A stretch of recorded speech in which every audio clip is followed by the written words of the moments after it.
Oh, Taco Bell had a live event recently, or on Tuesday. Basically, they had a press conference, I kind of like I a saw something. it was like a video game press conference, and they even like joked about how like, oh, video games have, like Apple has, press conferences. We have Apple products as our apple caramel apple empanadas, and you know you get Nvidia talking about their chips. Well, we have chips of our, and it's just like, oh god, it was cringy. I watched most of it just because I got a free T-shirt though. So Oh, they were hey, giving away 500. They were giving away 500 T-shirts, and I was one of the people to claim it. So unfortunately, I wasn't one of the 5 to get a trip to the Taco Bell test kitchen. oh, That would have been great. But they had people like the person in charge of their test kitchen. She was like, wouldn't it be great if we did this and we did that, and maybe we had a sauce that was like mango habanero blah blah blah, like just like nonchalantly, just like, wouldn't it be great if this was basically like saying what's coming out, but just like, pondering it, announcing it as she was just pondering. And it was very weird. One thing I'm excited about is they're gonna have a taco where the shell is cheese. It's crispy cheddar cheese. It's like, that sounds good.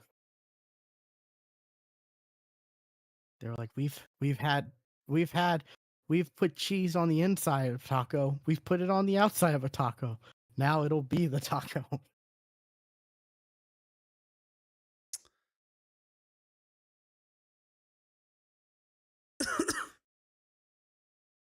Then they're going like they're making some ube cookie, like, because it's purple. They went big on like, oh, purple. We're gonna make food that's purple colored because Taco Bell purple. I tell you what, I do like the new Baja Blast, the Is the Dream, new oh the not the the midnight, but the Dream. yeah, that's like their version of a dirty soda, right? It's got like the cream and Mm-hmm. whatever. Yeah, And I'm and I I'm haven't I love cream soda, so I'm like, yes, please, and it I is haven't tried that delicious. yet. It is I I delicious. I, I need a maybe maybe I'll go around. Maybe I'll go this weekend during like their happy hour where it's like $1 for a drink and try it out.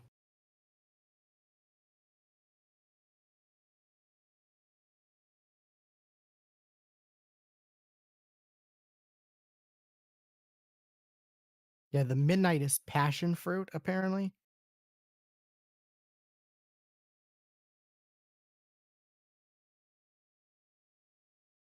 I would have thought it was a grape flavor with the I way it honestly, looks. yeah.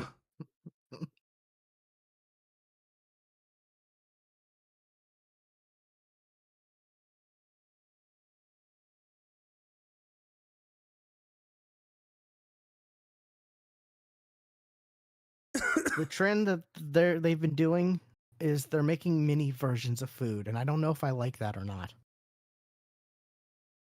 Like they had mini dipping burritos, and they were like little tiny, like very tiny, and now they have like mini queso or or queso crunch wraps or whatever, and again, they're tiny versions of.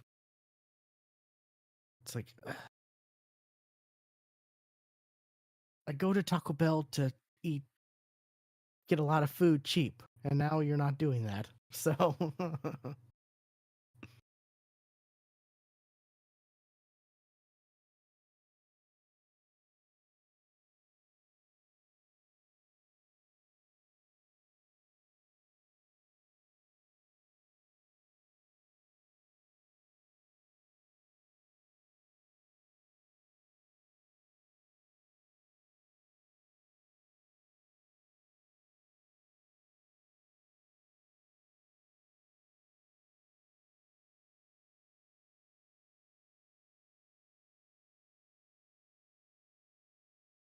they also talked about like bringing having brisket tacos and carne asada, and I'm like, that sounds good, but like, it's weird to think Taco Bell brisket Yeah. tacos or carne asada, you know, like Yeah. I just have this association of Taco Bell being like cheap fast food, you know, not like.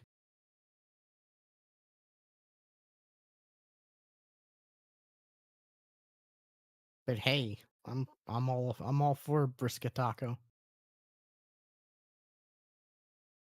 as long as it's not outrageous.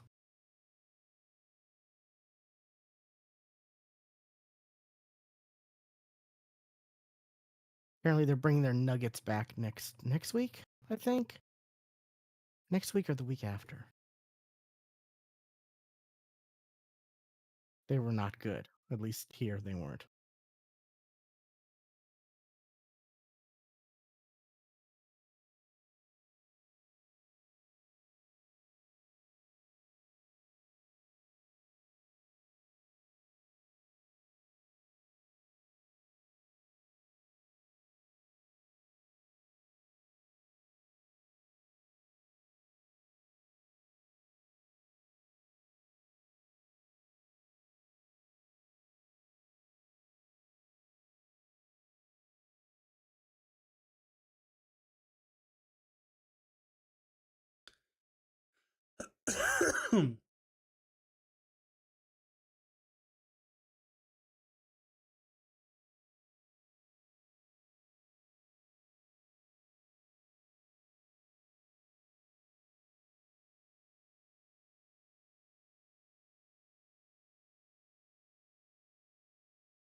There's a movie called F Mary Kill coming out, or is out, I guess. Wow. Sure.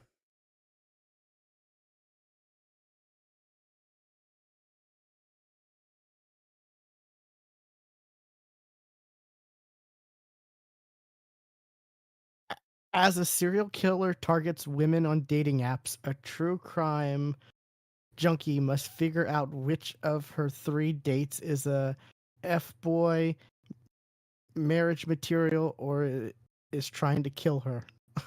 What? What? Uh, that is wow.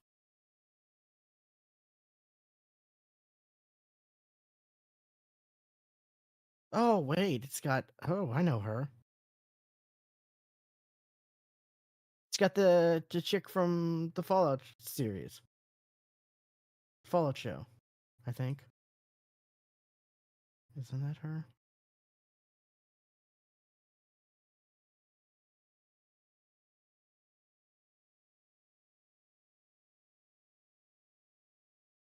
Said not. Uh,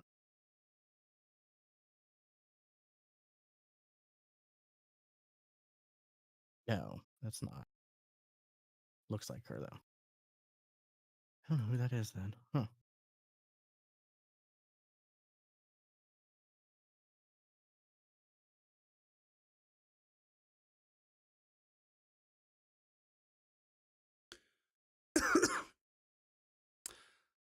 I think I'm gonna go to the movies tomorrow. Oh, really? What are you I've gonna go not see? Captain America. I've not been I to the have yet I've to not see that. I've not been to the movies since I moved here. So Oh, yeah. Wow. I've been meaning to see it, but I've been waiting for my friend to tell me like when he can go, and I just haven't been bugging him about it. Like, I need to though, because I do want to see that.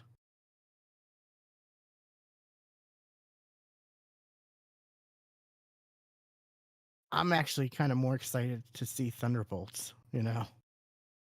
mm, That looks fun. That looks like a fun movie, just because of the all the characters. yeah, Bucky, Yelena, Red Guardian, just those three together. Sign me up.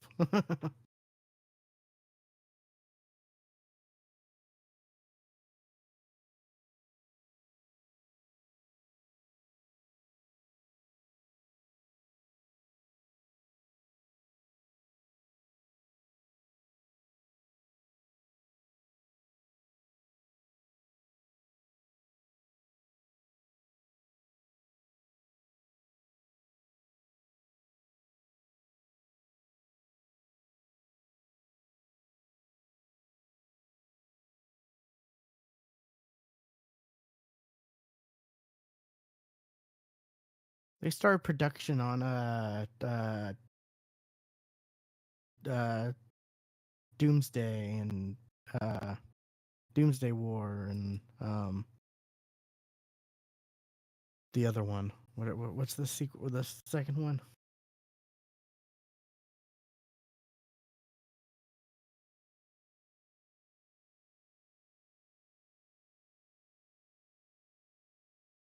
Secret Wars. Oh, it's just called Secret Wars. Okay, yeah, yeah. I saw they just started production on those because they're shooting them back to back. interesting. I think that's what they did with Infinity War and Endgame. I think they did those two back to back.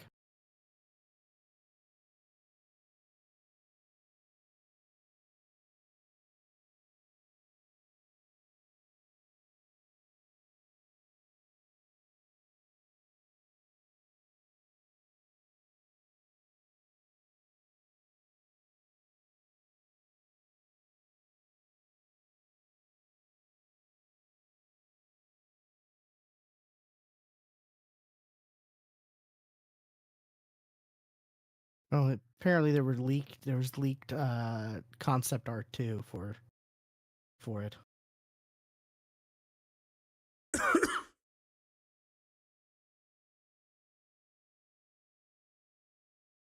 People were excited about that, I think.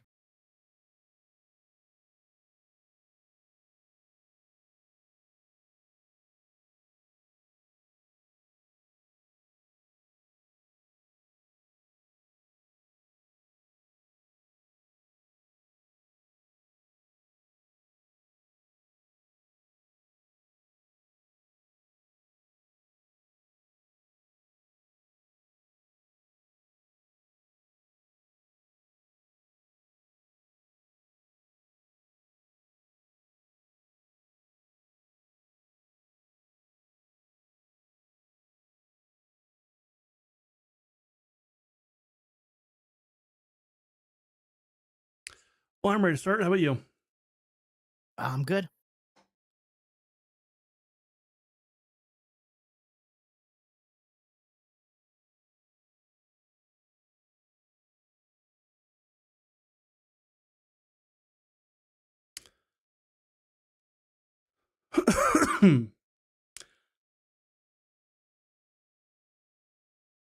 All right.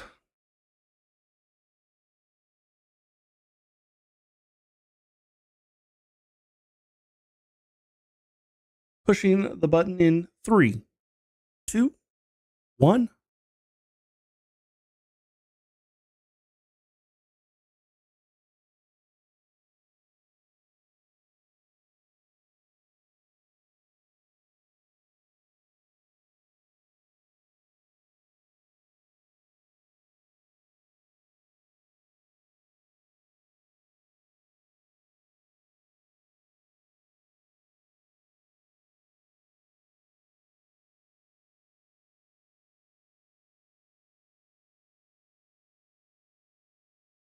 Welcome to the Geeks for the Win podcast, the podcast where we talk about our weeks as geeks. I'm your host, William, and I'm joined with my co-host, Stuart. Known across the internet as Casual Terror. Okay, we're back. We are back and all sick. You mentioned not having a lot or having some stuff that's gonna go really quickly. Yeah. I call BS on that because that's just not how we roll. We say, "Oh, we have nothing," and then it's like, And then 4 hours later. right. But what's one of the things you got, Stuart? A cough. I finished Dungeon Crawler Carl. Yesterday, and you haven't finished it yet. No, I am still have a little bit left.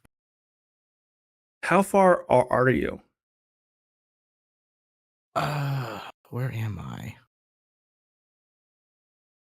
I know I have 9 hours left, so I do have a bit left, but I'm well more than halfway through it. Like, Okay. I think I'm like I think I have a quarter left, or no, it's at least less than a third.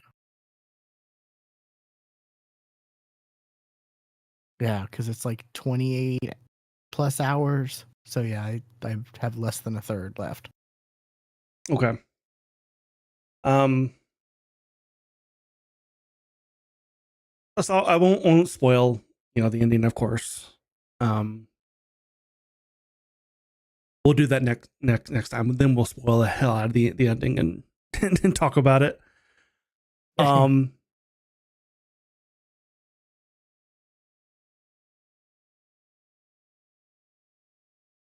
I think I have a new favorite character, and that's just purely from the audiobook. And that because I know it's not really much of a character in the, if you're reading the words, but just from Jeff Hayes and the sounds that he makes for Rend is adorable.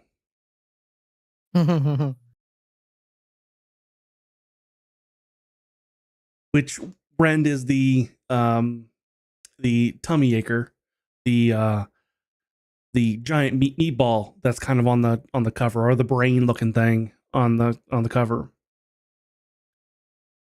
There was a lot of stuff. I'm like, okay, what happened at the end of the last floor? I don't remember. The only thing I remember is a crab jizzing into the ocean, and that's about it. Yep, you are correct. That happened.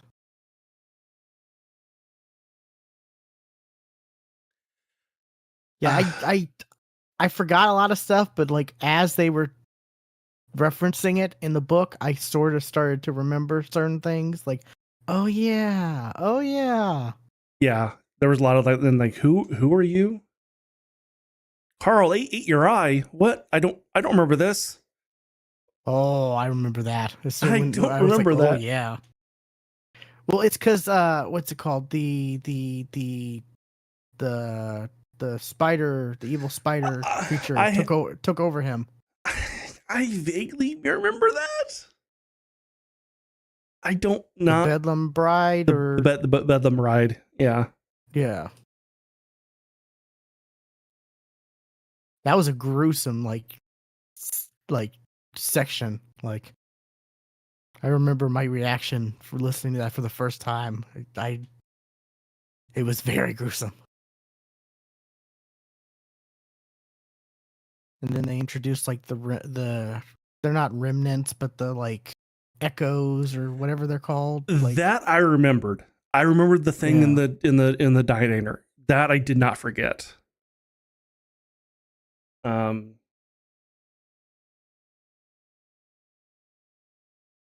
I know the last big thing I remember is they had the meeting between all the.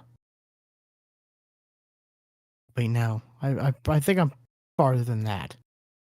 Between all the like faction people. oh, the whole interview thing with all the faction Yeah, leaders. I know I'm past that, but that's the thing I can. That's the biggest thing I can remember. A lot of the battles are kind of like not as memorable. I feel like in this book. No, and honestly, I'm kind of tuning out a lot on the. I kind of tuned out a lot on the lot of the battle stuff. Yeah,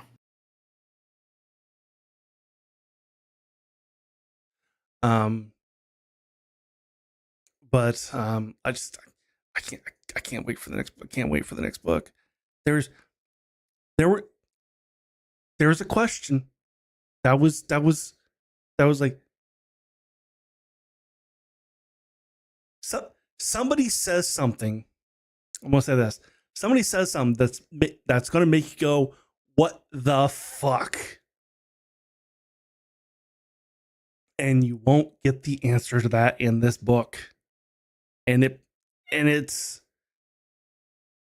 oh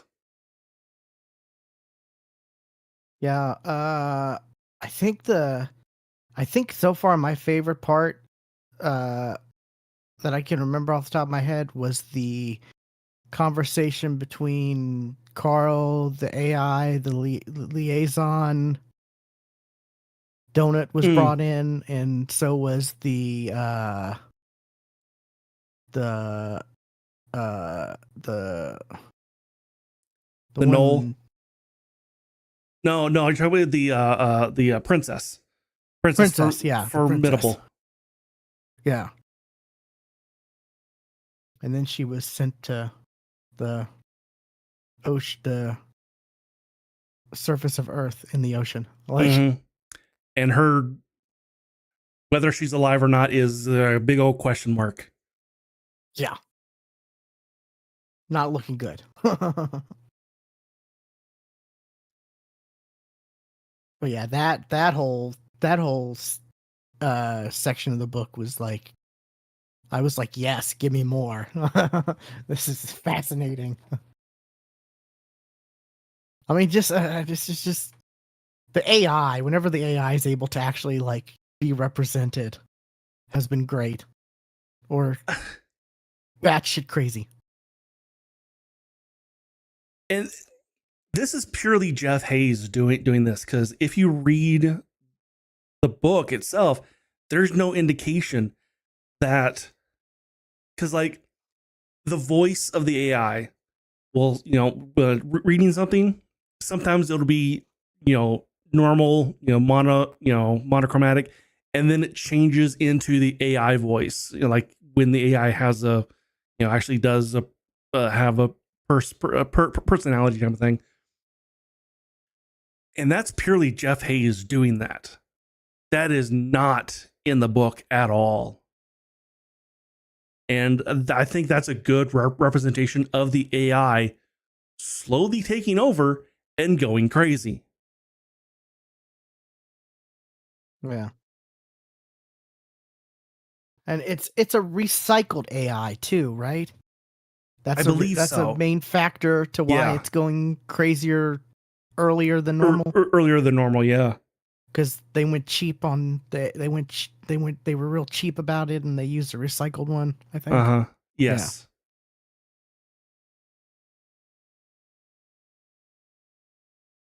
But Yeah, we got 3 more books, yeah. because he said 10. That's how many he's doing. So we got 8, 9, and 10 left.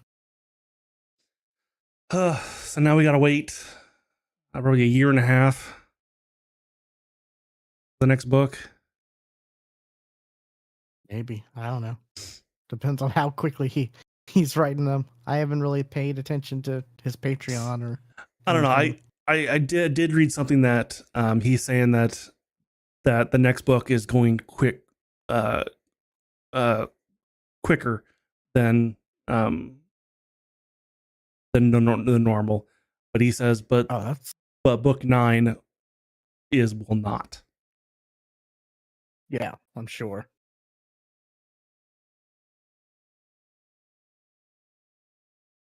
Yeah, it's a good book series. I definitely I think enjoyed it. I think I talked my sister into reading it,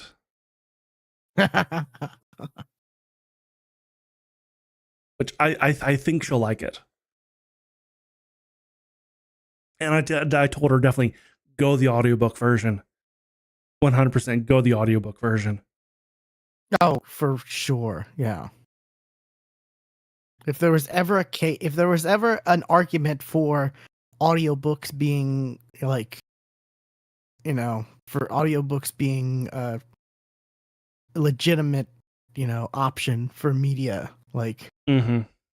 it's these. It's anything with Jeff Hayes as the Yeah. main narrator. Yeah. The only thing you do miss out on is if there's pictures in the book, because sometimes there are. Oh, are there? Huh. Okay. Not I I definitely know the last page of Dungeon Crawler Carl does have a picture. It's nothing big. It's a logo of something in the world. That's it. It's just a logo. But I'm like, I would not have seen this uh if I did not read this on my Kindle.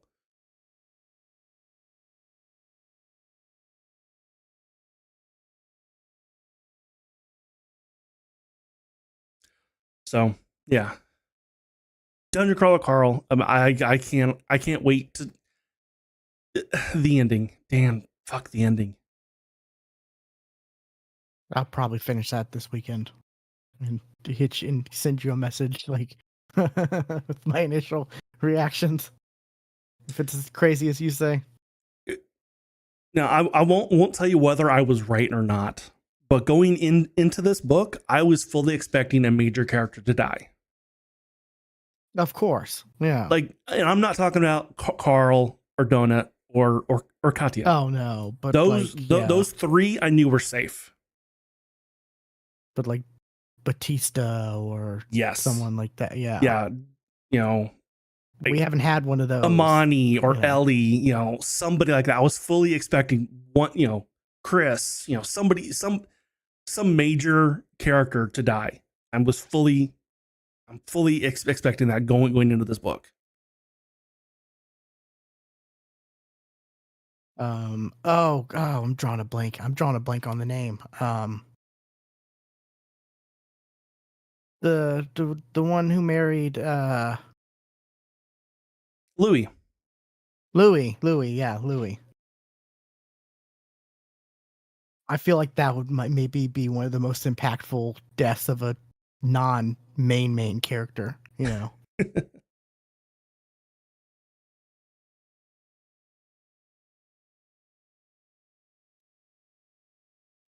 But yeah.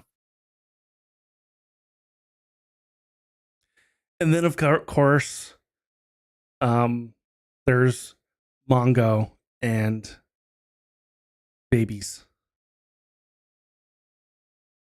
Was not expecting one for the Earth for Kiwi to be pregnant with Mongo's babies, especially when she was no longer a Velociraptor, but is now an Earth sign. Yeah, that was a little like shocking.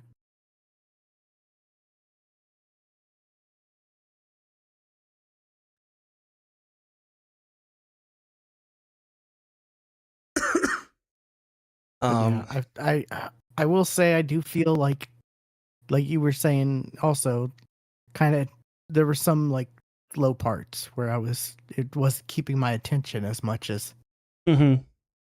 previous books. I feel like I'm glad you said something because I was a little like I was wondering to myself like am I just not paying attention or is it like some parts of the book that are kind of Honestly, not as exciting? when I'm listening to lit RPG books, combat, I'm half paying attention to combat at all. Even you know, um, he who fights with monsters, I'm barely listening. Okay. Like that's just there's something about combat in books that just I don't know, just does not hold my attention. It's everything else. It's interactions between characters. That's what holds my. That's what gets me. I get that. But yet, I like books with combat in it. So it's weird.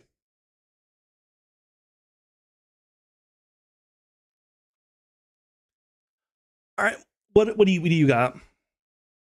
Well, we recently started D&D again, Uh-huh.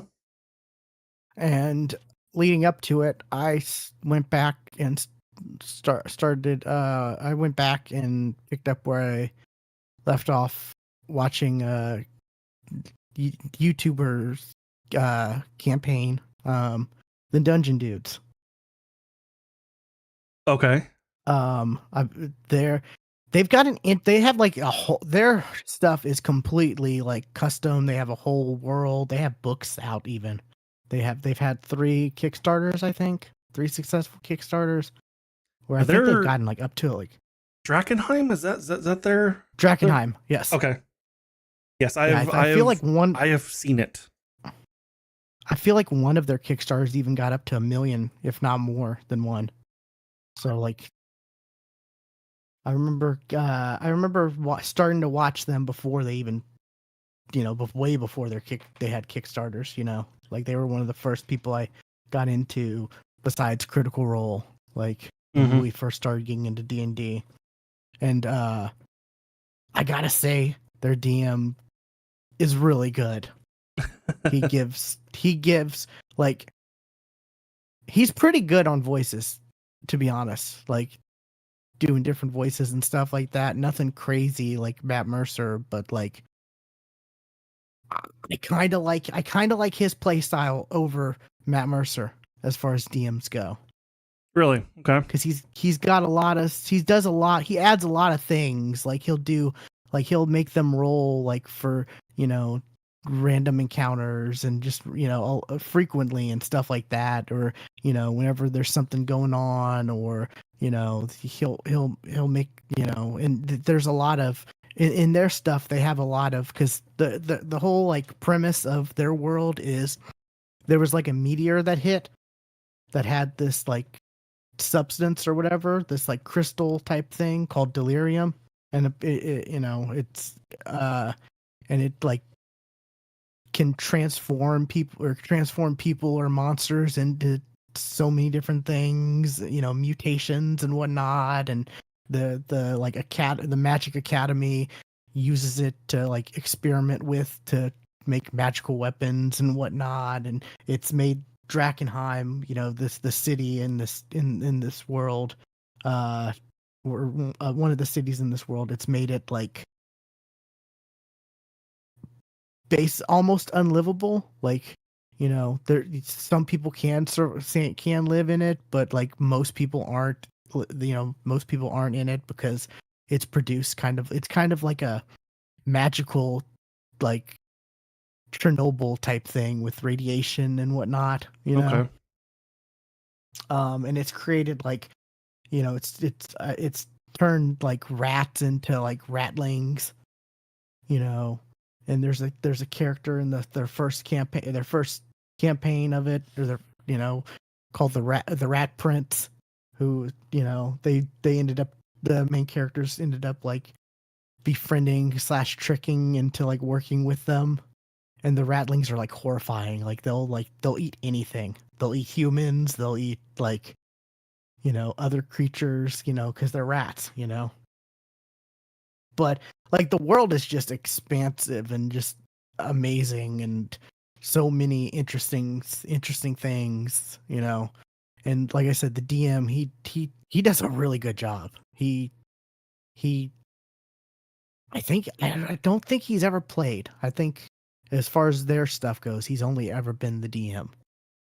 Um, and he'll do, like I said, he'll do a lot of encounters, and he'll like, he'll he'll do he gave one of the characters like a talking sword, and he'll have to do like the voice for the sword, and there's a backstory behind all that stuff, and like it's pretty fascinating. And I'm glad to see they've gotten as big as they were, because like when I started watching them back when we started playing D&D, I don't feel like they were like as big as they are definitely now, being able to, have 3 successful massive Kickstarters. Their books are on all the major platforms, Mm-hmm. At least some of their books are on all the major platforms, D&D Beyond, Roll20, Foundry. I think they said, I think I remember seeing they said their stuff is in Foundry.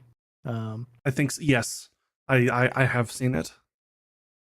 It's pretty good. They're on their 3rd campaign. Their first campaign they started with 3 characters, and their second one they started with 3 new characters in the same world, and there were like events happening in they had to deal with like ramifications, from what happened in the first campaign, in the second one, because Mm-hmm. it was like it's like what these characters were doing during the same time as what the first campaign characters were doing. And then the third is like they've met each other, and they're switching, there's been times where they've split the party, but they've switched characters from the parties. And like one character from season 1 teamed up with the like season or campaign two's characters, and they'll swap them around. And they've just recently gone back to like the main, like each party being with their main, and it's been interesting. It's like I said, it's been this massive, like, connecting world, you know, and it's very lore heavy, like as I was saying, like with the substance that came, that crashed down, and it was only like 15 years from when the first campaign started. It was like 15 years ago that the meteor hit Drakenheim and just, basically destroyed the city, and it's, infested with all these crazy monsters and, you know, stuff like that. And it's really good. I highly, if anyone's looking for like a D&D campaign to watch, I'd highly recommend the Dungeon Dudes. It's like the first one is I think it's just Drakenheim. I think the second one, hold on, let me look. I know the third one is The Fate of Drakenheim. I think the first one is Dungeons of Drakenheim, and then the second one, playlist. Let's see. And Shadows. they do a lot of Shadows of Drakenheim. Yeah, is the second one. Then they do a lot of like other stuff. They don't just do campaign. They'll do like tier rankings and build guides and for players and DM guides like how to Yeah, you know I've definitely watched their stuff before. Um, and even I didn't realize this, but I'm pretty sure I've used some of their monsters. Oh, that's cool. Yeah, their stuff is pretty interesting. I really like like I said, I really like the DM's play style, and I like, the world of Drakenheim. I feel like it's really cool and interesting, and whenever they new revelations of like the lore behind it and stuff like that, I've been just marathoning through their stuff. Like, it's If been good. they're Ghostfire Gaming, right? That's who published or that's who published their stuff. Yeah. When I first started coming up with the world, I based a lot of stuff on Drakenheim without even seeing Oh. the campaign. I got the like I was looking through the book because I picked up the campaign guide, and I based a lot of my initial concepts of the world on some things from Drakenheim. It has evolved massively from there to where it's not even the same thing. But like where my ideas started was looking through the campaign book of Drakenheim. Yeah. That makes sense. I mean, like I said, they've got a lot of interesting stuff, and they've they've created new classes and spells and stuff for their world, and and it's this whole thing, it's this whole interconnected world. And it's cool how like that, it's like it's the same thing Critical Role's doing with where it's connecting the two or the different campaigns, but this one's a lot more like interconnected because it's Mm-hmm. happening. One and two, the characters from one and two were going through their adventures at the same time, not like 10 years later, or like in Critical Right. Roles and stuff like that. And like I said, they merge into like this latest one, the Fate of Drakenheim. They're you know they they've come together, and they've like I said, they've even swapped like teammates based on missions that they were going on and stuff like that. And it's very interesting. And they do the they do the they don't they do the whole like, oh, I'm gonna take a level of warlock, but like they weave it into the story of like, oh, I'm making a deal with the devil, to do this and whatever. And they everything is like basically like weaved into the story, you know, and not just like a lot, just like, oh, I'm just gonna do this because that's what the rules say I can do, you know. Mm-hmm. It's only 3 players. They've had guests here and there. They just had what's her name? Jenny something. Oh, Ginny DM, I think. Yeah, they just had her for like a 6 episode arc where she, you know, I think it was like 6 episodes. Yeah, that was interesting. They don't have many guests, but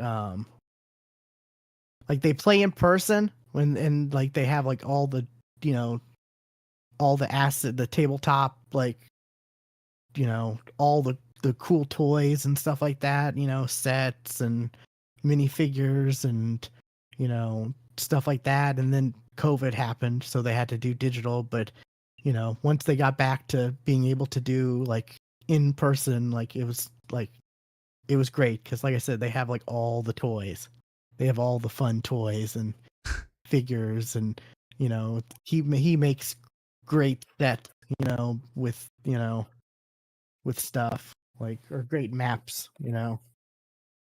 playable maps for the tabletop and all that, and it's great. I'd highly recommend checking it out. Dungeon Dudes on on YouTube. And like I said, they have great guides too for like whatever class, spells you might be interested in, subclasses. They've gone over, whenever the new rules were coming out, I would watch some of their stuff to help me understand differences and changes and stuff like that. And they're good. They all have good personalities too, which I feel like that's what also resonates, or at least their personas are personalities that I like watching. I think they're from Canada too, so lucky. Right. but yeah, I've been watching a lot of their stuff just because leading up to like few weeks leading up to us playing, I was like kind of in the D&D mood, and I'm like, I really just wasn't feeling campaign 3 of Critical Role. Like, no, I tried. I watched way more than I probably should have of that, but this one I was just like, oh, I didn't stop watching because I didn't like it. I just stopped watching because I just was busy and had other things and got distracted, Yeah. So, but yeah, what's another thing you got? Another thing I got is another book. Book you actually recommended. Started it yesterday, and I will probably finish book 2 tonight. Oh yeah, oh yeah, these are shorter books. I forgot. These are really short books. They are shorter. They're like 7-8 hours, I think. Yes. Yeah. Yeah, and I'm able to basically listen to the entire thing at work. Oh, that's cool. So, and that is the Tower of Power.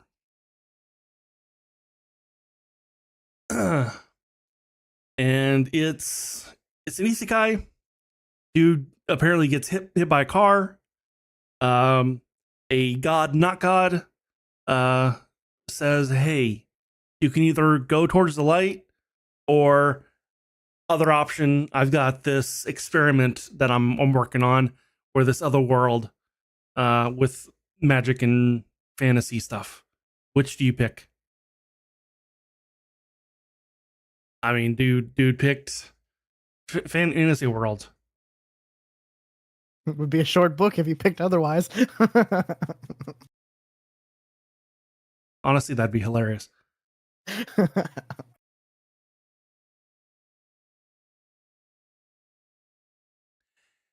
And like, that's how a book should start, and then it's like it starts. That's the first like chapter, and then second chapter is, and this is what happens if he chose,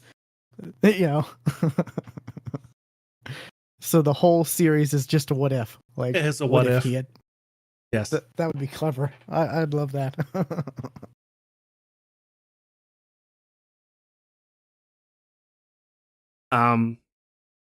So yeah, he lands in the forests.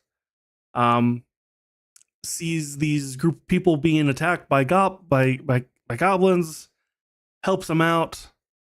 Turns out, it's two half elf twins. Both start with the name V. I have no idea where that came from. I remember when I started reading this and I was talking to you about it, I brought that same thing up. I was like, and later the female half elf gets a bear. I don't know. Yep.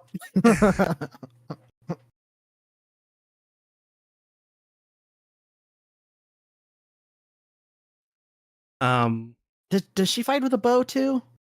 No, she fights with a sword, and like she's got like armor. Like she like she covers herself in ice, like shoots like icicles. Oh, okay, out. yeah, I remember now. Yeah. Yeah, this is one of the first ones I started listening to after Dungeon Crawler Carl, so it's been a couple years. And I realized, like, you know what? Out of all of the lit RPG books, this is the first one that actually has some type of romance in it. Yeah. And it's handled pretty well, I feel like. None of the other ones did. None of the other ones I've read have had like a character might get with somebody, but it doesn't last long.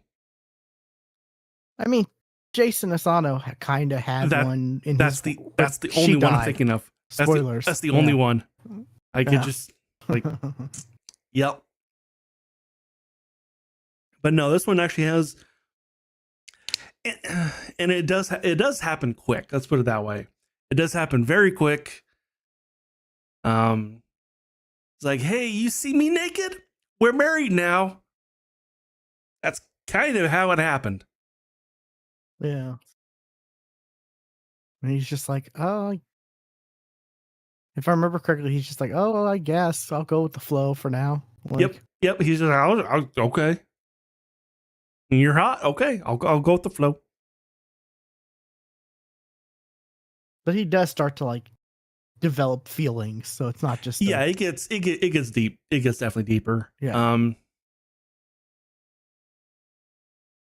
But and finishing the first book, and this a benefit with reading on Kindle, because you get like, hey, here's a note, a little short bit from the author saying thank you for reading my story. Here's some other stories that I have. Oh yeah, this also takes place in a big old multiverse, and here are the other books that take place and are somewhat crossovers. And these are sci-fi. It's like, oh. And that makes what happens in book 2 make way more sense. Yeah, I was about to say, that kind of makes more sense. I'm not sure what revelations, like, I don't want to. But yeah, there are some stuff that's revealed that's like, oh, okay, that makes sense. That it's there would be stories and up for Yeah, there's this like the whole, basically all of the book 2 is like, there's this goblin king that is uniting all of the goblin tribes and is going to march on cities en masse, and they're trying to build up an army to stop them. And you get these interludes in the middle of the book, from this general, who's in a spaceship that blew up apparently Earth, and like the god, not god, that that Morgan, the main character, made his choice where it's like, hey, I meant to protect this world, but I didn't, so I'm going to punish you, and sends him to that world. And as he's a goblin, and he ends up like, well, I'll show you, I'll destroy your world, blah, blah, blah, evil be. And so he's the Goblin King. Spoilers. But you get this interlude of kind of what's happening with him, and he's like, well, what kind of technology is this? Definitely leaning like, okay, this is he's from a sci-fi element that is definitely not fantasy.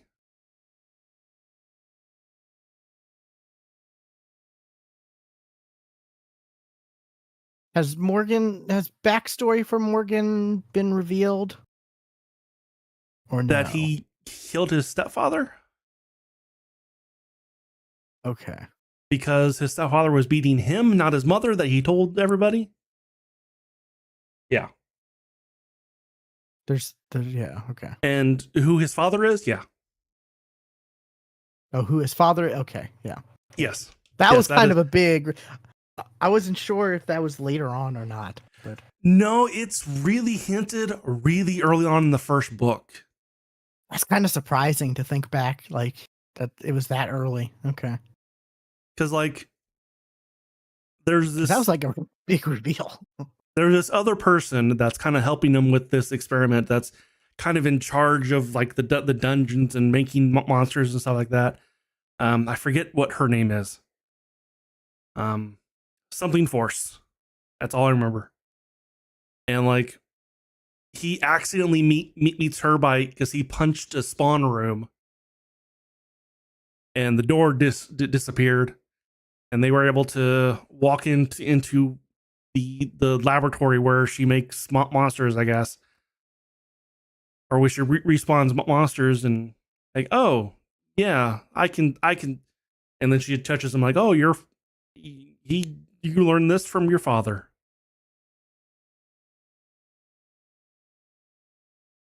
So it's kind of that's early in the first book. I say Okay, early. yeah. It's a short book, so about halfway through.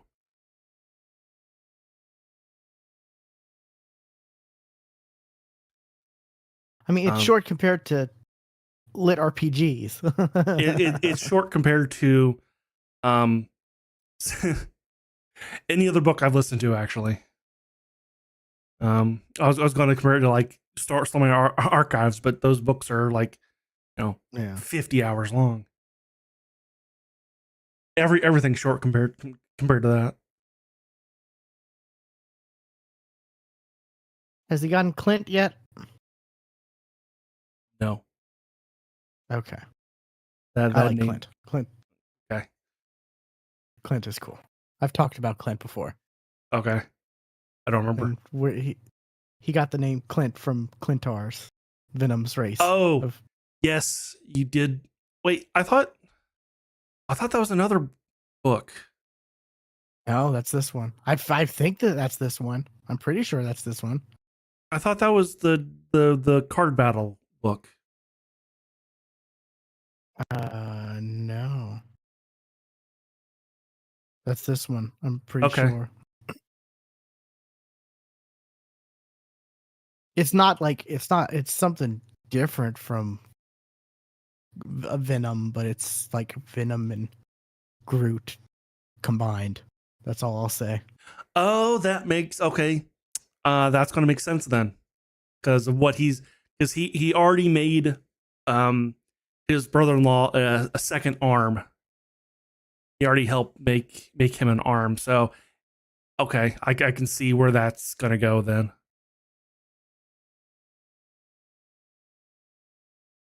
It's pretty good. I like it. I need to finish it. I've gotten to book 4, and there's 6 There's 6 total. books. So Yeah. yeah,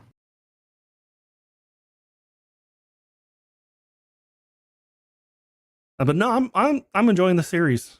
So I'm glad. Yeah, it's definitely one I thought you would. It checks all those boxes, and you know, it's for like lit RPG slash isekais. mhm.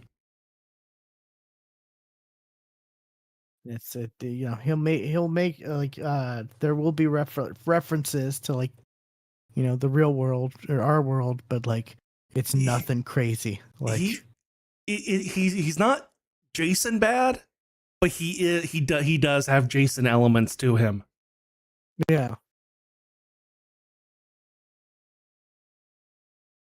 so it's good. I like Like it. he I need does to. he does remind me a little bit of Jason.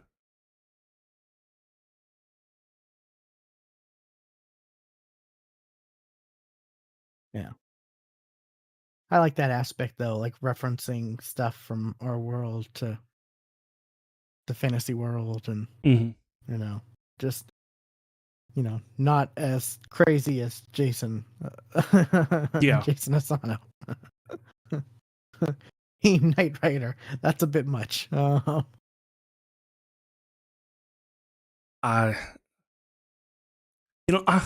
I would like to have a conversation with Shirtaloon and like where do all these references come from? Like, seriously, like, what the hell?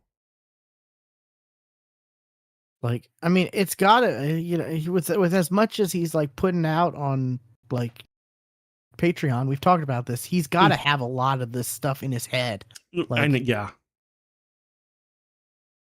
versus like just researching, like, oh, what's an '80s TV show that's obscure, and I have to do research to find the right. He's got to have like these things, a lot of this in his head, I would think.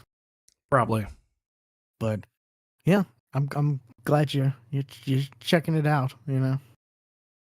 I don't know if I have any more recommendations after this. There were a couple other books. I'm like, okay, I could go with Will's option, but then there's these other two I'm reading descriptions of. I'm like, that sounds interesting. So The only other one I could recommend would be that Card Battler one, but there's only one. It's only one right now. mm-hmm. Okay, There's only one book, so short read then. Yeah. Yeah. Glad you're giving it a listen. Yeah. All right, what do you got? A I've played a little bit of Apex, some more Apex. Okay. New season started. They've changed a lot of stuff. They've reworked a lot of they've reworked a lot of how certain characters, or the classes of the characters, like support, and skirmisher and all that work. I haven't dived into like the patch notes because I'm just like, whatever. I don't care that deeply about that right now. But they're doing like one of the big changes they made is let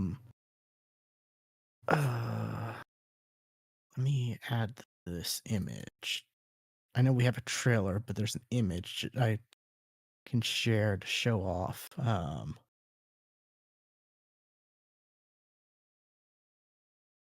When you're about to drop,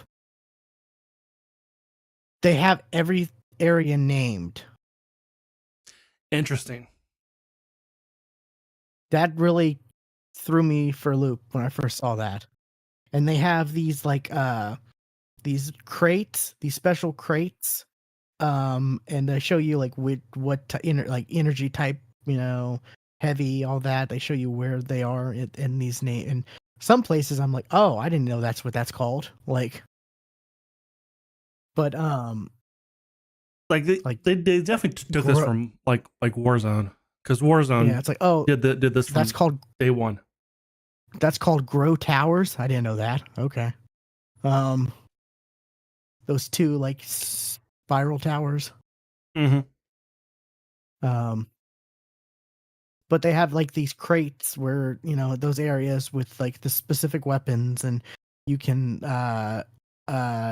on the side of each of the on the side of the crates, you can like upgrade your weapon, and it'll upgrade like it'll, if you have no attachments, it'll give you like a blue attachment.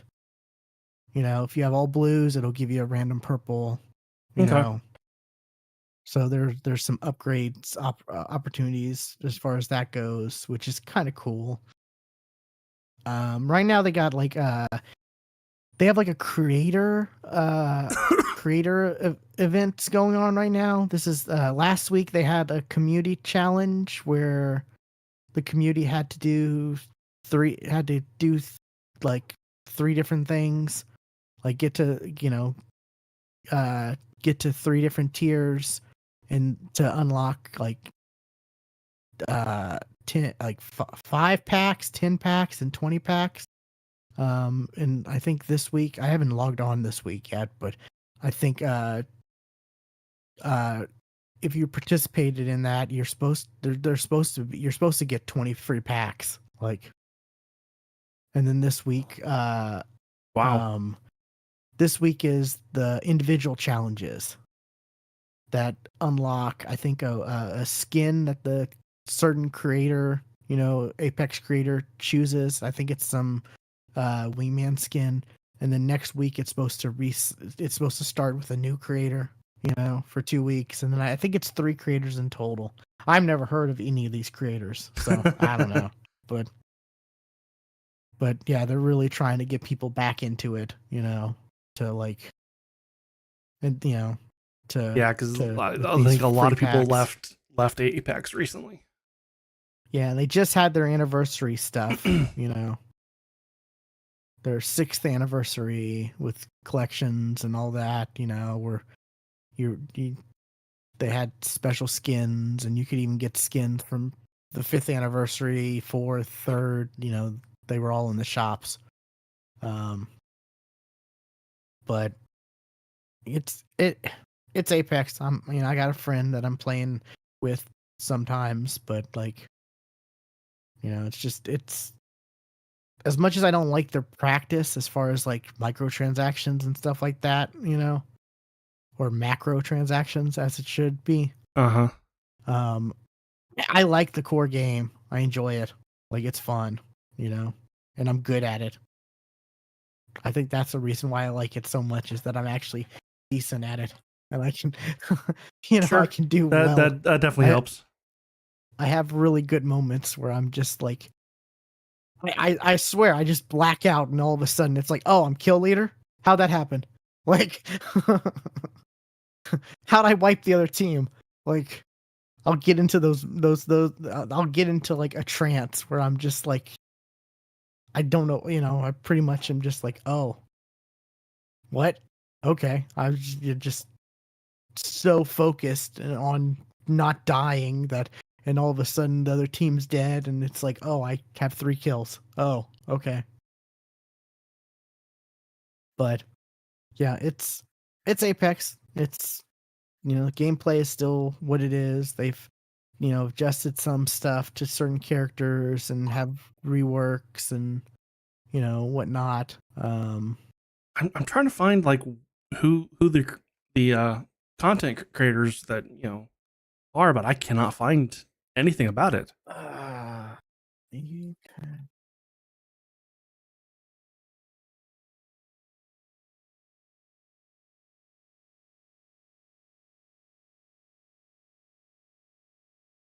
Oh, here we go. Here we go. Takeover adds creator commission challenges. Yeah. Right now it's Ninjala.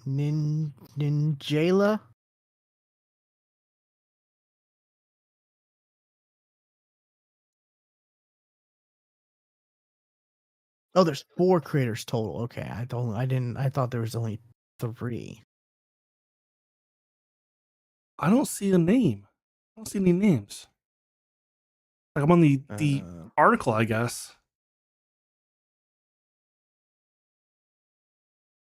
yeah, February 25th to March 10th. Nin, Nin, Ninjala. And then March 11th through the 24th is Orax. The skin is a Kraber skin for that. Then April 1st through 14th is a Oh, prize. That's a Mastiff skin. And then April 15th through the 28th is Kaminari Cupie? I don't know.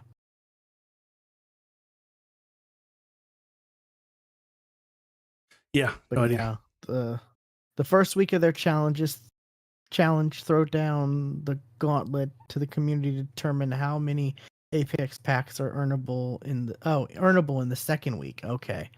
So I guess, okay. So you have to do stuff to earn okay. You don't just get it. Okay. So you can earn up to 20 free Apex packs this week. Okay, then I guess I need to actually play this weekend. But that, that's still 20 That's packs. 20 That's packs. kind of, yeah, that you can earn for free. That's like $1,000.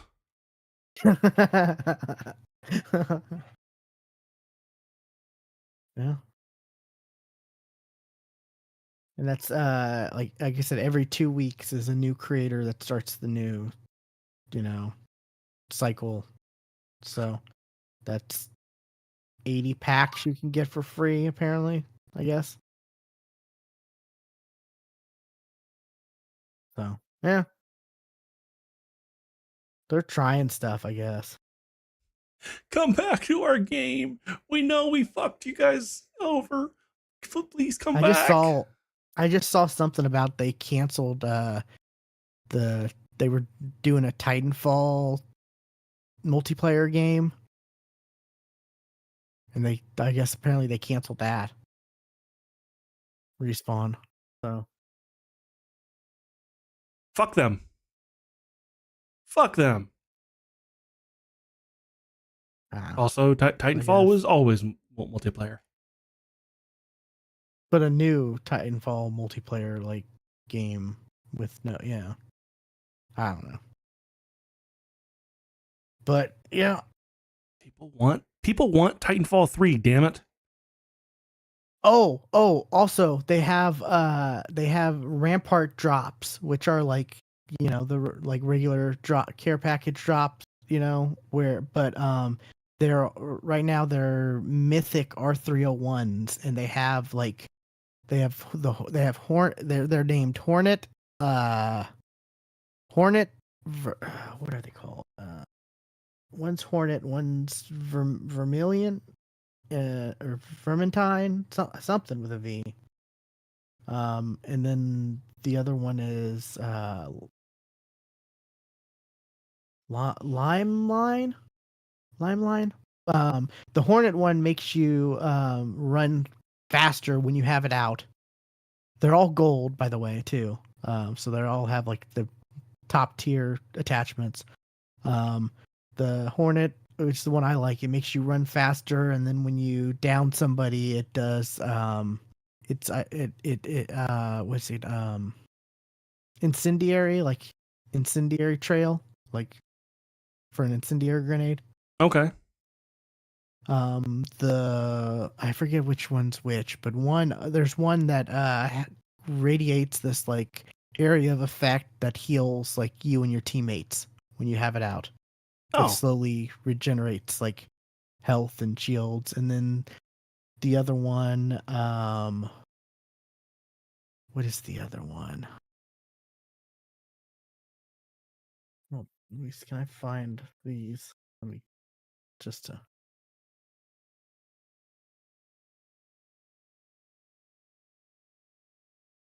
what is the other one? The other one is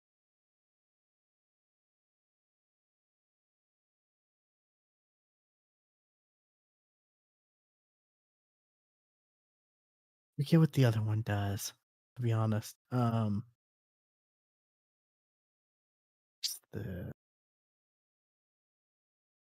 I get the Hornet, the one that gives you like super speed, basically, or makes you faster.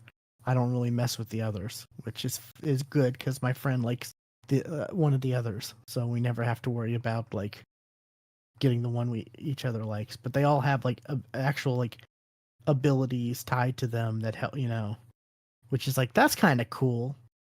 I wonder if that's going to be like a thing they keep like introducing with different weapons and having special perks tied to them.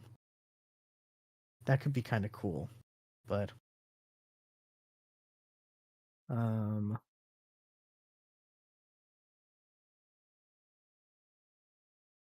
but yeah, it's Apex at its core. It's the same old stuff, you know.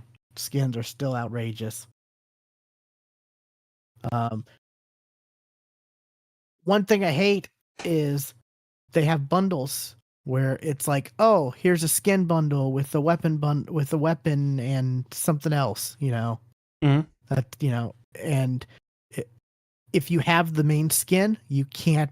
It's not like Fortnite, where if you have something, if you have an item from the bundle, you can buy the bundle at a cheaper price. It Right. subtracts the item you have. Mhm. You just can't buy it. So I have this really cool Lobus skin, and I think it's a R301. No, is it R301? I forget which weapon, but it's a really cool weapon like skin for a weapon I use, and I'm like, oh, no, it says you have the core item bundle unavailable. So yeah, yeah. So it's like, what? I was expecting like, okay, yeah, you don't get the discount. That sucks, but that's also EA. But no, they just won't let you. They won't even let that you give them money for it. That's Exactly. Yeah. And I have a lifeline, or not lifeline, Watson. It's the Watson one. That's the R301, I think. But the Loba one is also one. The weapon is also one that I like too. But the lifeline or the Watson is like I don't know if you've seen the skin where she's kind of like in the like e-girl kitty costume or whatever. Like, um,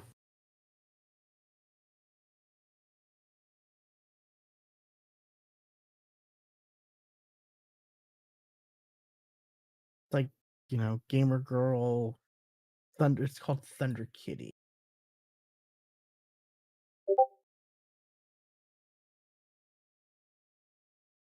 oh yes, I have seen this. Yeah, I've got that skin, and it's like, oh, I would love the R301 skin that matches that because it looks cool. But oh, you have the core item. Um, you have the core item for the bundle, so the bundle is unavailable to you. It's like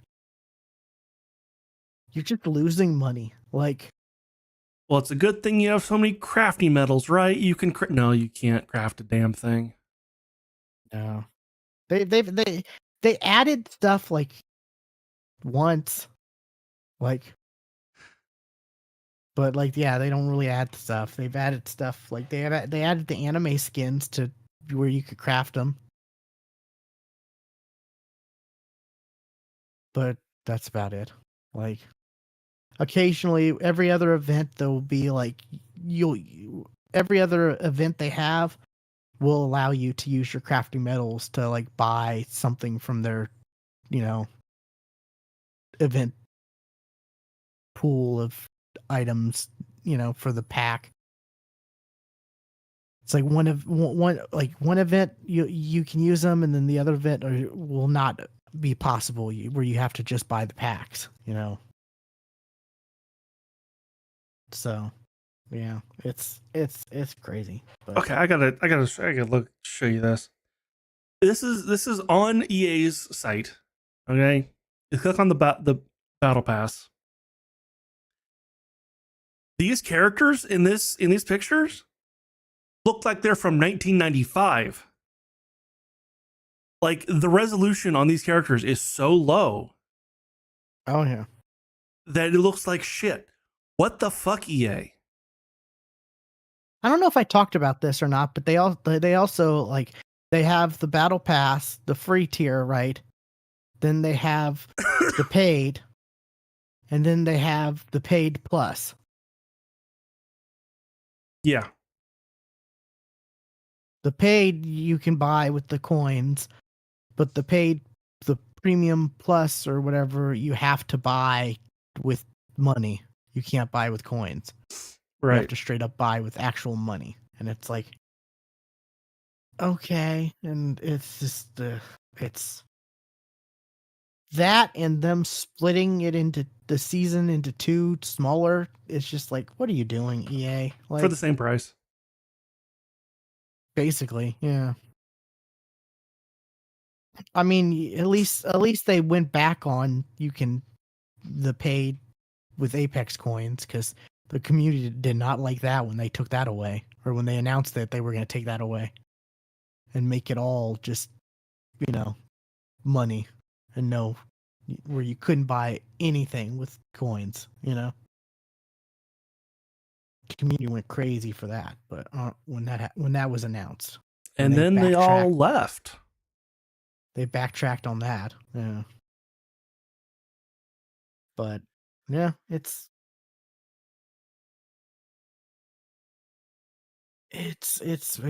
Apex. Like I said, at the core, I enjoy the game. I enjoy the gameplay. I have fun with it. Um, the rumors next season they're gonna have Vantage's mom be a character. Okay. Vantage is the sniper with the Yes. bat. Mhm. Yeah, she's my second character I like to play outside of Loba. So it'll be interesting. The rumor is the character is supposed to have like their special ability is going to be like a bow. How like Vantage is a sniper. Right. Her mom's ability is going to be like a special bow, which is like, oh, that's kind of cool, I guess. But what's something else you got? Something I got, something I have been playing. Come here. I've been playing not a new game, a game that came out 7 years ago. Kingdom Come Deliverance. Now the second one just came out, and this is what made me like. I never finished the first one, and I played it when it was on Game Pass. It's no longer on Game Pass, but it was a pretty good price on Steam. And the game's still good. It still holds up. It's still like it's 7 years old, but it still looks good. Like, you know, and definitely, you know, they've fixed bugs and stuff, so it plays really well. Kingdom Come Deliverance is basically it's a medieval simulator, kind of. There's a story. You play as Henry, and there's a story taking place. It's not, you know, completely open world. It's not a simulator, but you do have to eat. You have to sleep. Combat is insanely hard. Until you level up and get pretty good at it, then it's like, okay, you guys can't kill me now.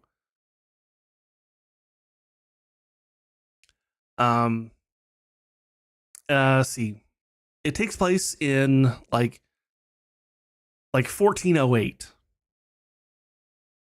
and this is during like actual historical events. In Belgium, I think it is. Is where it actually does take place. It's wherever the developers are actually located. It's that country.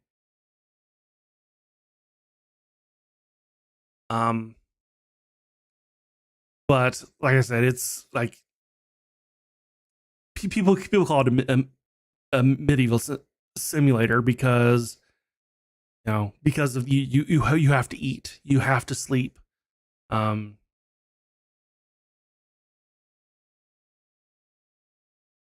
You have to worry about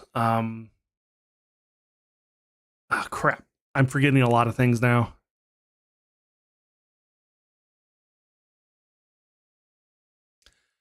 I was going to say you have to worry about getting sick, but you really don't.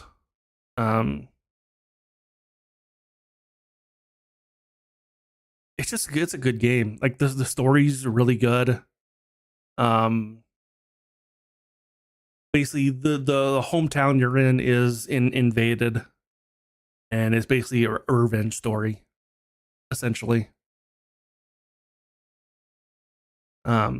The second one just came out, and it made me think like, oh, okay, I want to play the second one, but I gotta finish the first one first because it is a continuing story.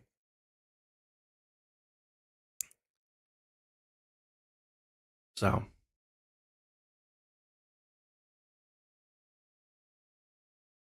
I don't know what else to say.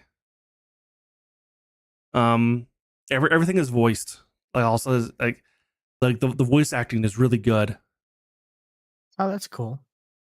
It's like even like, you know, like the random side quests, like there is no like, you know, little text box or whatever to tell you like, you know, we're having a conversation with people. I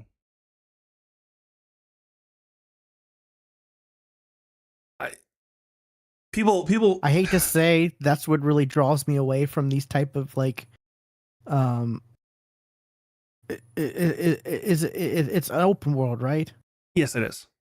Okay, these like open world massive games like Skyrim and this and that, you know, these types, like what draws me away is like it's like, oh, there's dialogue, voice dialogue, but barely any, and it's mostly just text. Like, you No, know, this one has a lot, that and I think I read in the second one at least, like like town conversation that you can overhear is AI. Like they use like AI to kind of like simulate conversations that like you know to kind of change things. You know, it's not actually the same conversation every single time. ooh, that's not sure how I feel about that. It is like, okay, I can see the good, I It's can see the bad. Like kind of a gray area. it is definitely a gray area in that case. Um, combat, like I said, is insanely hard because did you ever play For Honor? Maybe. It's that like you can pit against Vikings versus samurai. Oh, I think I played like the demo or the beta or something of it. Yeah. Okay, if you remember how that combat was, like it was all directional based. Like you swing your sword from the upper right, from the upper left, and you have to block in that exact direction too to successfully block. It's kind of that combat. Like you got like a star in like your in the middle of your screen. You can attack from the upper right, attack directly straight down. Upper left, down right, down left, stab. Um, and you level up for doing like in like there's different all these type of skills like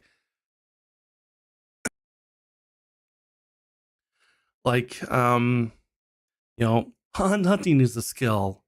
Um, they you just go out and start shooting deer and hares and stuff, and you level up hunting, and you actually animals become less scary around you. You can see animals better, or that kind of a thing as you level it up. Like alchemy has this whole mini game. Like, okay, you put your ingredients on the shelf here. You pull the bellows, get the cauldron boiling. Okay, you take one handful of this, two handfuls of this, um, stir it. Let it boil for this long. Yeah, time. Yeah, timer you have to also have is like, oh my god, there's so much to this.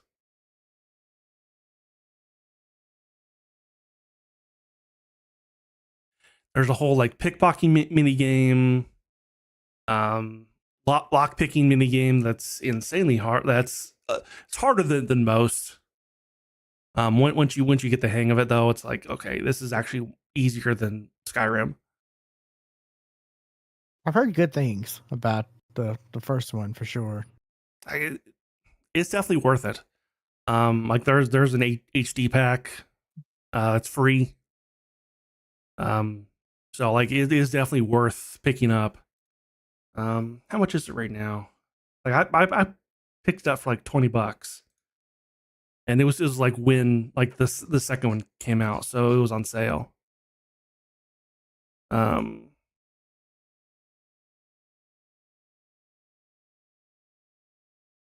oh no, I picked it up for 10. That's what it was. I picked it up for 10, and I got all of the DLC, and it's still 10 bucks. Or no, wait, hold on. That's my price. What do I not have? Oh, I have everything, but it's just like, hey, you want to pay? You want to give us more money? It's yeah, it's $30. And then if you want all of the DLC, it's 40.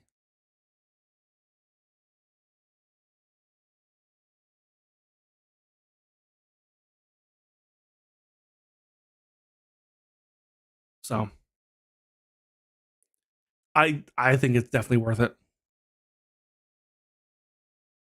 I've got so many games that I need to play that I've just been neglecting. And this one's not a short game either. This is definitely like this one's 100-hour type of game. I need to jump back into Horizon Zero Dawn. Like, Yeah. yeah, I started getting into it, and then they were announcing the remake or remaster, whatever version was coming out, and I was like, well, I guess I can wait for that. And then I need to, I need to actually see like what's the main difference on PC, I don't because it's only think a $10 upgrade. I don't think there is any. I think that's I remember people being pissed about it too.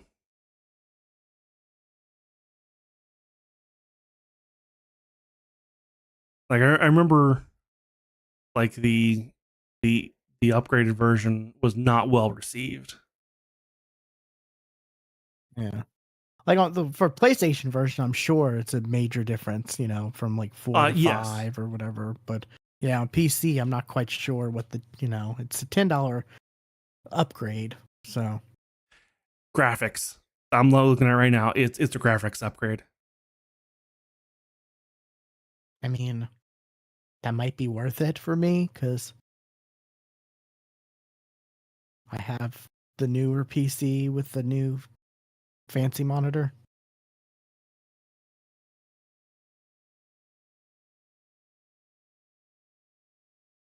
Yeah, it's just like it lets you can go up to a 4K now. That's what it is. I might do that then, yeah. And yeah, I might do that and jump back into that.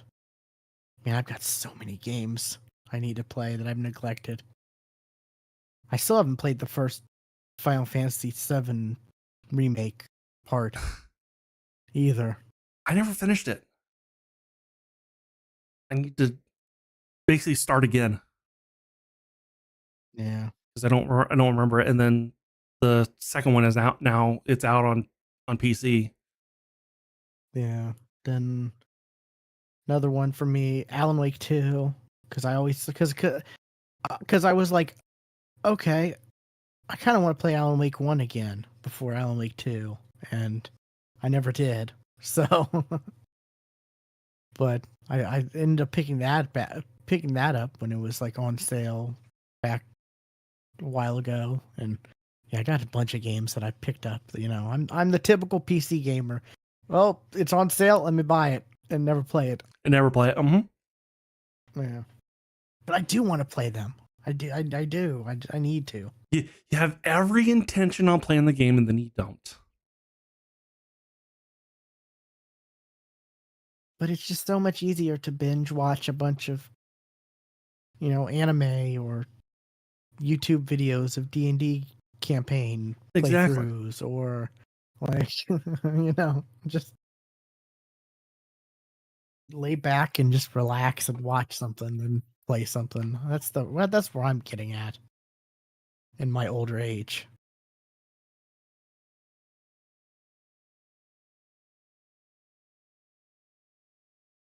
But yeah, there are a bunch of stuff that I do want to actually. I do need to just suck it up and just play through, certain games. And Sparking Zero, I need to get back into that and play more of that. Yeah, I didn't get far in that at all. Yeah. I got to the Cell Hell, Saga. Xenoverse 2, I never even really played much of, but I picked it up because it was cheap, like at the time. And I picked that one up because you had said like I could just skip 1 and just go to 2. It's the same. It's the same game. Yeah.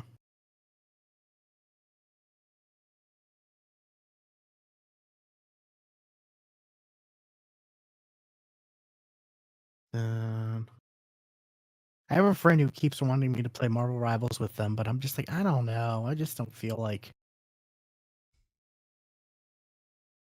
dealing with multiplayer, like that type of multiplayer. Yeah.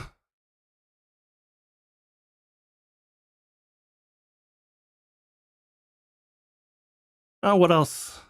What else you got? I've got speaking of Dragon Ball, I got the new Dragon Ball Daima finally finished. Oh, it did. Okay.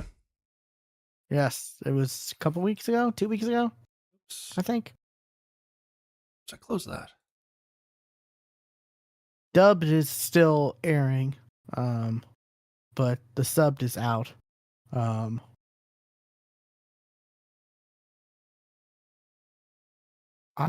don't think I liked Daima much, to be honest. I wasn't caring for it much either. It didn't get better. I'll say that, If the pacing feels off, way off from what you're used to as far if you're a Dragon Ball fan. Like,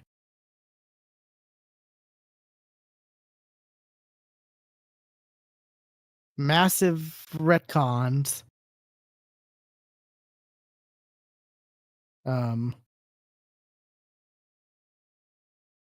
Spoilers, Kibito and Supreme Kai don't get fused back together.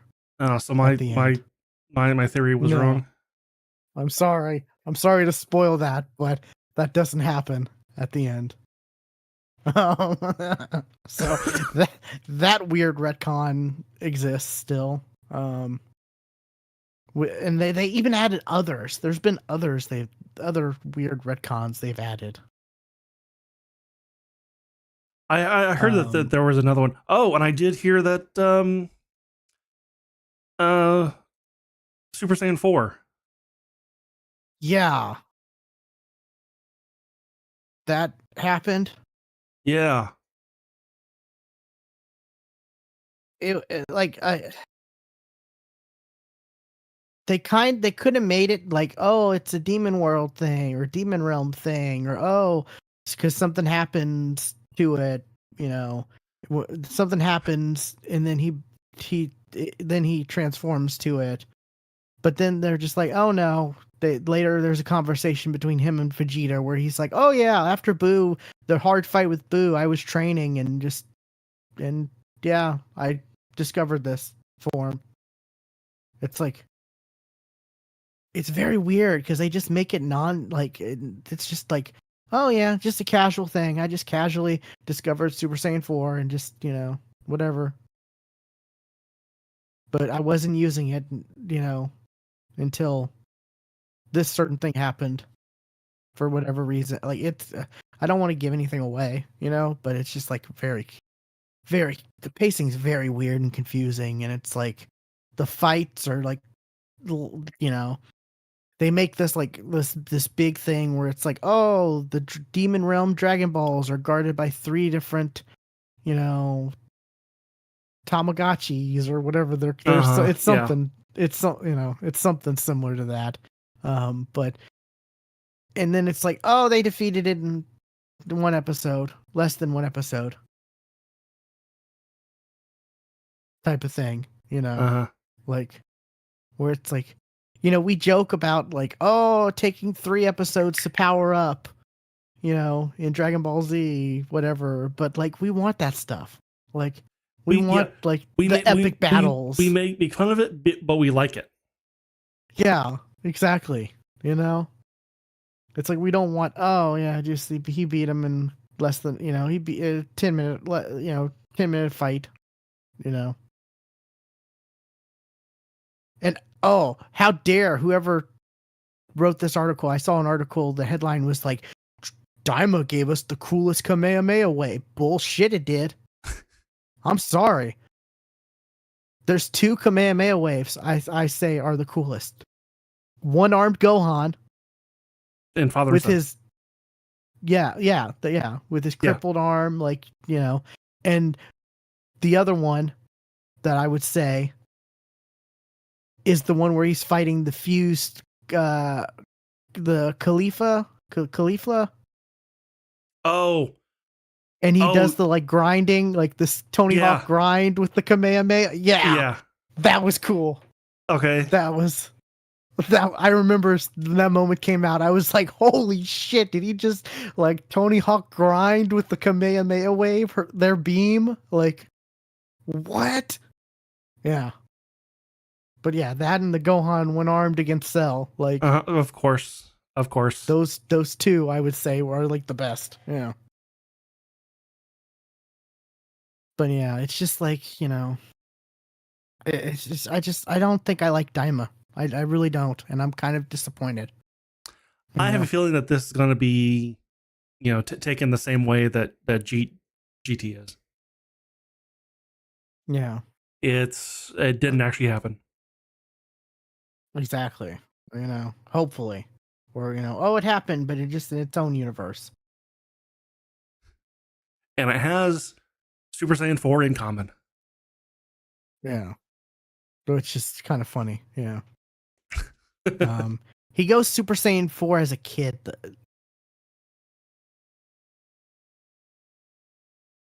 So Super Saiyan 4 doesn't turn him into an adult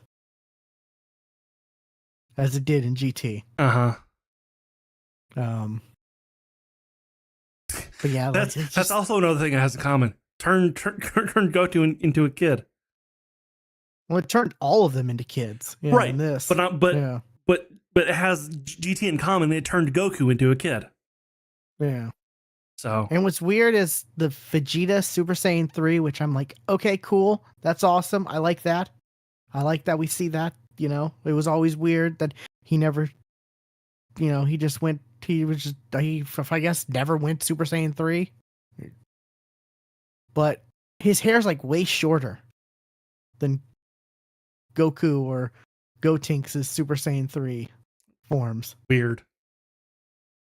He even goes Super Saiyan 3 as an adult, like in like one of the final episodes after they get turned back, because spoilers, they don't stay as kids. Oh yeah. And, there's his hair is still like way shorter than as Super Saiyan 3. Very weird. And they make a joke at the end of Daima that's kind of like, what? Like the very end of Daima, like, there's something that happens that kind of makes like the big boss, like, that kind of like that kind of makes fun of the big final boss. Like, there's kind of a thing at the end that kind of makes the big final boss less special, which they had such trouble like fighting it. Okay. That's kind of like, what? No.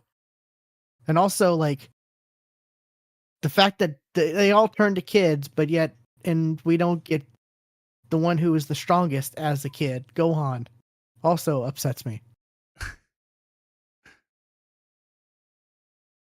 But yeah, I'm very disappointed. I'm looking forward to you finishing this. Now that it's all out and Yeah. all done, so we can talk and we can get into spoilers and the nitty gritty. But yeah, just like the pacing felt weird. All the retcons I just didn't like, just because like I'm invested in the Dragon Ball universe, Right. and these retcons, some of them just don't make sense. Like,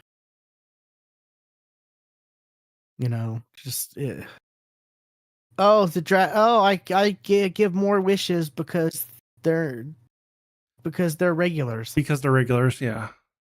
That's What? just No, that you give more wishes because Dende like redid the Dragon Balls. Like,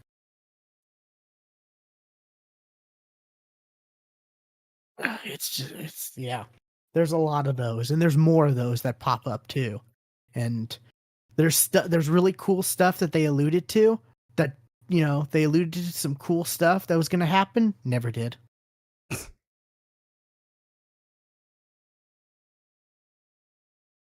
very disappointing for certain things.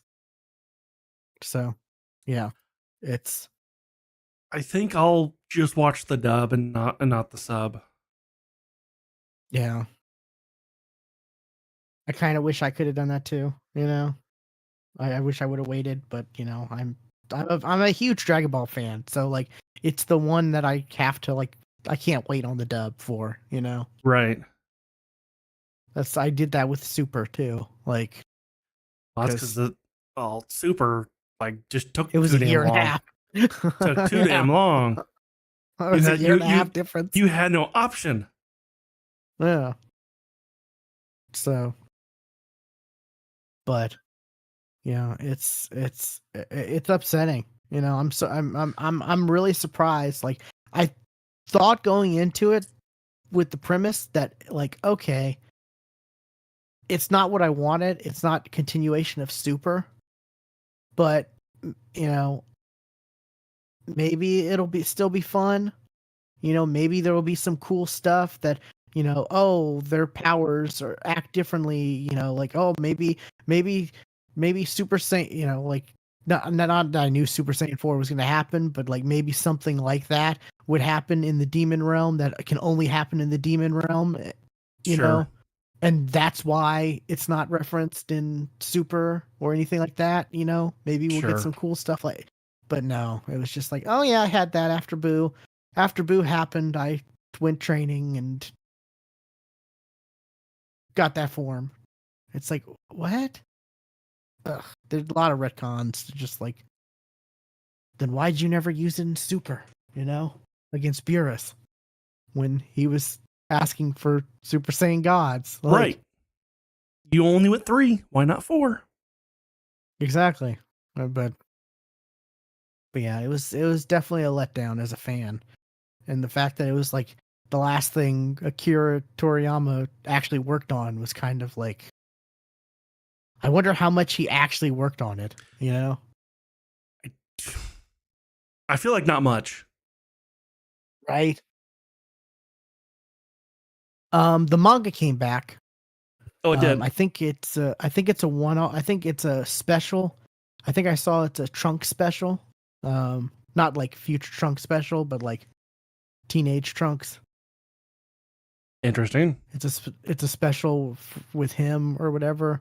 Well, there was an arc with him and Goten as teenagers because they were like Saiyaman 1 and 2 or whatever. Like they had a little where they copied Gohan and had Saiyaman outfits, and there was a little arc with that. You Okay. know, um, that led up to superhero. You know, yeah. So that came out February. So hopefully that's going to continue. Hopefully there's going to be more. There'll be another one because it comes out the 20th, like 19th or 20th of each month. So they continued with that. So hopefully we'll get more because man, they did a huge mic drop when they left off with the Black Frieza stuff. Like, Really. yeah, I mean, because like a spoiler, Frieza just like comes in out of nowhere. Like in, if I remember correctly, he just like comes out of nowhere, defeats the main bad guy, and is like, "I could crush y'all, but I'm not gonna." You know, Peace out. peace out. Yeah, basically. You know, I got this power because I found a hyperbolic time chamber somewhere, and it's like, because you know we saw him go to Gold Frieza with only 3 months of training. Imagine, you know, Right. it's like how strong is he after finding a hyperbolic time chamber? Like what? But yeah, and so yeah, and that was basically it. You know, they teased Black Frieza and his how powerful he can be, and it's like, shit, is Frieza, could Frieza beat Beerus? You know, like who knows? Like you know, can't wait for them to touch back onto that stuff. But yeah, they finally released an after a year. You know, they came back with more of the manga, so I need to read that. I have it downloaded. I just haven't read it yet. But What's something else you got? Something else I got. I watched an anime that's currently airing right now.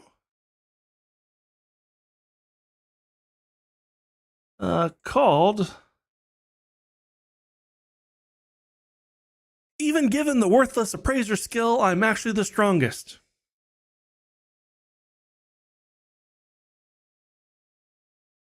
And that's the premise of the show.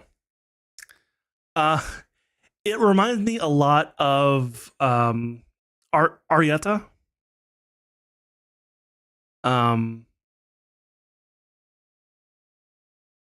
Where like the main character is like he's got an appraiser class. That's it's a common class. There's nothing special about it. Everybody makes fun of him because he's worthless. Basically, it's not a combat class. He can't fight or anything. He basically just tags along with a group and says, "That's I know what that is. I can tell you whether that's a good item or a bad item. He's just got the appraisal skill. That's it. And he's treated like trash.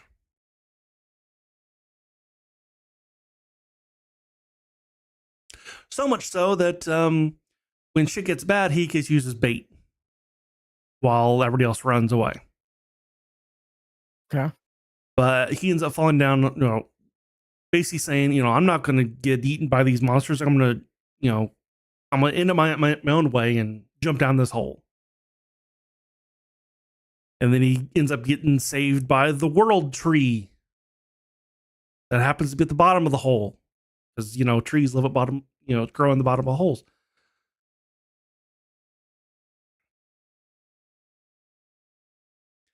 And he realizes, hey, I guess it's the tree who saved me, because that makes sense. Thank you, tree. Da da da da da. And he actually thanked the tree. He's the first one to do that. And the spirit of the tree is an elf. And she falls in love with him instantly because of that. And the guardian of the world tree trains him to be super strong. And yeah. Interesting. That's basically the first two episodes. Okay. And now he's he's incredibly strong. And, can defeat like S rank monsters when he couldn't even defeat, E rank before. Of course. Yeah. And, there's other world trees that are around, and it's like, and the spirit, the spirit of the world tree that he found wants to visit her sisters. So he's going around. World tree spirit harem. It's literally what it is, because as soon as he finds another one, he picks up that one, and they go with him. Wow. Okay. That's interesting. It's not only just the tree, but it's also the guardian too. So every time he picks up one, he picks up the other one. So it's two at a time. Gotcha. Interesting. And yeah, it is definitely a harem. So, but it's enjoyable. Yeah, that's good. Yeah, I'm about to. I need to dive back into more anime. I really haven't been watching anime lately. It's like, I'm paying for Crunchyroll, so I should probably use it.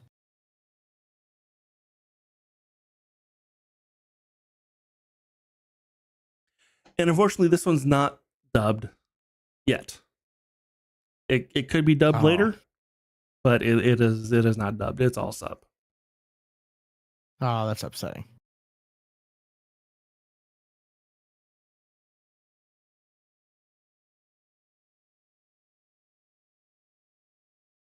What else you got? The next thing I got, it's some trashy TV, Stuart. Okay. It's trashy. Like, I'm just gonna say it. I started watching this a little bit ago, and then I was just like trying to find something that I could just like turn my brain off and just watch and not like, you know, not take serious. Um, and it's the Vampire Diaries. Oh, I was muted. Oh no. I told you it's trashy TV. I Like, I I thought better of you, dude. uh, I thought better of like you. it's not bad when you're not expecting much. Like, and it just like I keep watching because I want to see how more ridiculous it gets because it just it's some of the most ridiculous supernatural stuff I can like I've watched. Like it keeps one upping itself. Like it's like the main character, you know, is she's a female human, and you know there are these two vampire brothers living in her town, and one goes to high school with her, of course, and you know she falls in love with him, but then later on she falls in love with the brother who's the bad boy, whatever, and then there's like the original vampires, you know. Then there's the original vampires, you know, that they all came from, and one of Which them is is the actually a spinoff, if I'm hybrid. not mistaken. Oh, there's like 2 spin-offs, I think. 2 Okay. or 3. Yeah. I haven't watched any of those, but yeah, one of the original vampires is like a hybrid, and you know, he makes hybrid vampires out of the main character's blood cuz she's a doppelganger. You know, cuz there's another vampire who looks just like her, and they're doppelgangers of each other, and that So means we're going all something. True Blood on this. Okay. And then there's vampire hunters, and then you know, with magical rings that if they get killed by, well, if they're wearing it and they get killed by something, you know, like supernatural, then they're able to come back to life. Makes complete sense.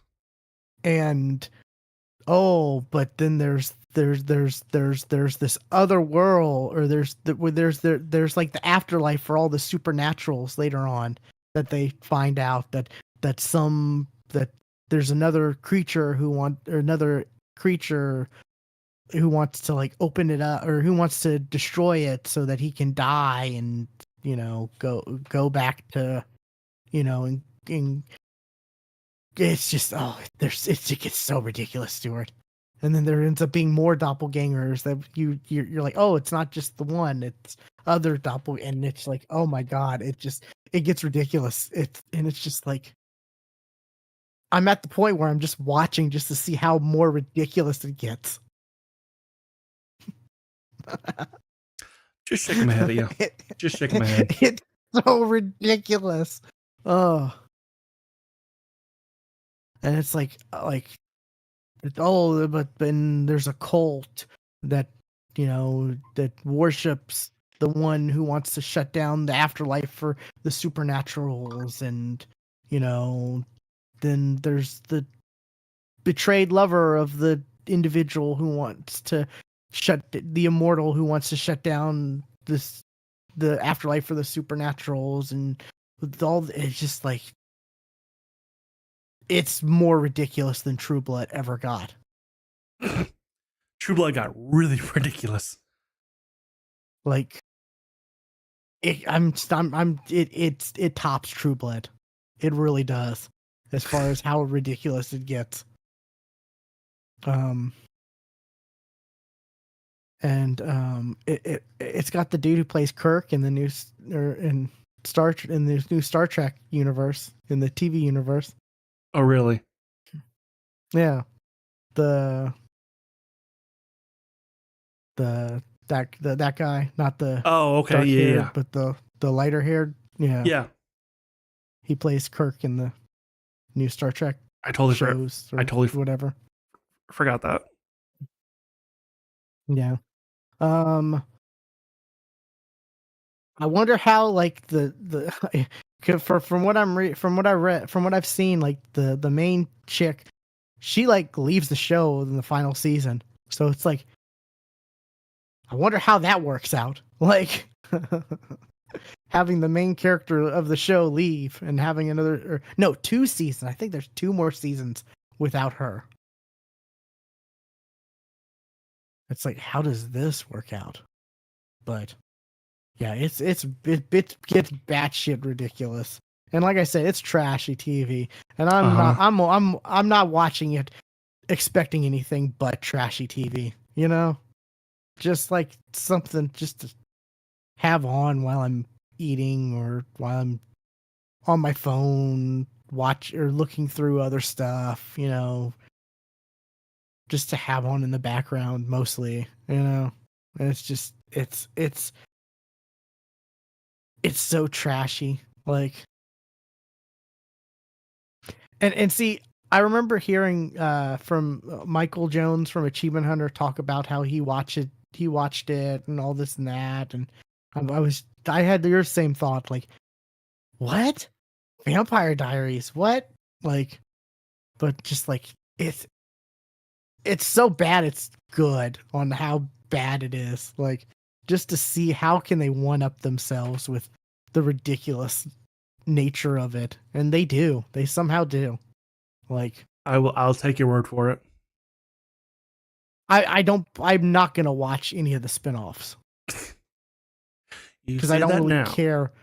I don't care about the characters like the originals. Like I don't really care about those characters. You know, whenever they show up, I'm just like, oh, okay, who cares? Um, I forget what the other spin-offs. I think there's another one with one of the vampire hunters and some other people, but like I just don't care about the side characters who got the spin-offs, you know. It's mainly like the brothers and the main character that I like care about watching what happens, you know, or like to see how ridiculous things get with them. You know, it's like, oh, in the college she ends up going to, there's actually secret vampire experiments that one of the brother got kidnapped and was locked away in like the 70s for 5 years and was experimented on in the 70s, and there's still like vampire experiments going on in the basement of the college that she's supposedly going to now. And oh, her father actually ended up it turns out her father was one of the people who doing it's just like it's so crazy. Like Stuart, like it's just like it's one of those things where it's like I wish I could be a fly on the wall of like the pitch sessions the writers had for this. Like how did they come up with some of this stuff, you know? Yeah. But yeah, it's just something that I throw on when I don't really when I'm not feeling like paying attention to like a deep story or anything like that, you know. When I just want to watch trashy TV. Sure. What's something else you got? Something else I got.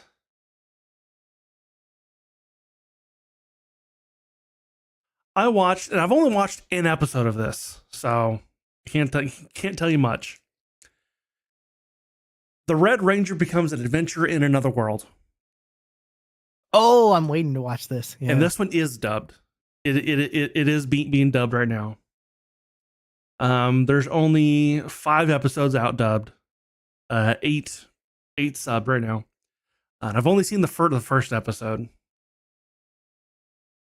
and I was just curious as hell.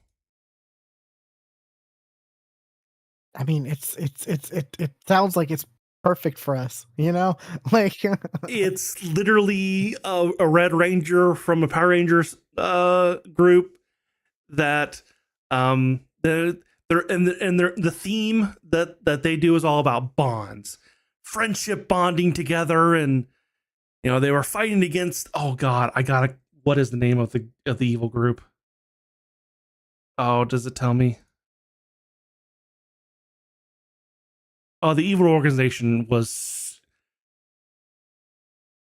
Okay, I have to look this up. The evil organization they were fighting was where is it? And there have been Ranger animes before, but like this is the first Not like where many. the Ranger is isekai'd. Well, there's the one where like the Red Ranger or the Ranger and the evil person fall in love. Yes. And then Then there's the one where the putty, like basically like the putty patrol like member, yes. the equivalent like rebels, Yeah, and those are the only, and then this one is that's the only three I can think of. I want to say there was another one too. Hold on.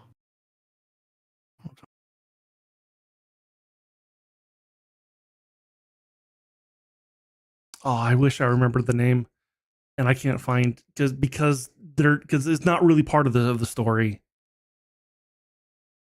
Oh, battling the nefarious breakup king. Because, like I said, the theme is all about bonds, and the main character is ridiculous and like completely over the top, and everybody else in the world seems to be taking it like you should. Like, what the hell are you talking about? Like, why does everything you fight explode? Like, why? Oh, apparently Go Go Loser Ranger is getting a season 2. Okay. Yes, it is.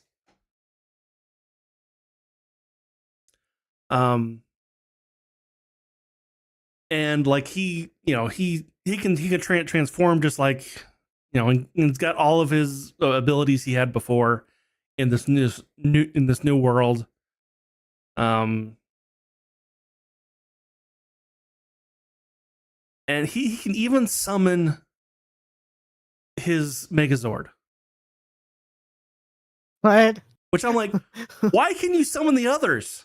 Like, I get if you can summon your own Zord, but why can you summon the full Megazord? Oh, he can summon the combined ones? Okay. Yes. Yeah. Like, that doesn't make sense. Like, does like your teammates wherever they are, can they not summon it now? Like, did you just screw them over? What's going on? Interesting. But yeah, Yeah. When I saw this announced a while ago, I was like, "Oh, this seems just up our alley." Like, it's ridiculous, and it is as Power Ranger and anime fans. Like, yes.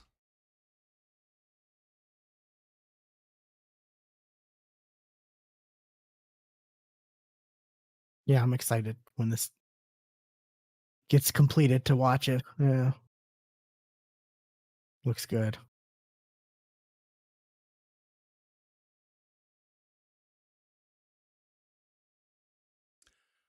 Yeah. Yeah, it is. Like I said, I've only seen the first episode, so I can't tell you much other than just the premise. Yeah, they gotta switch it up with isekais, They gotta find some new ways to. Oh, and the power of friendship is like our words literally said. Like, we can defeat this with the power of friendship. Yeah. And the woman who's with him is like, what?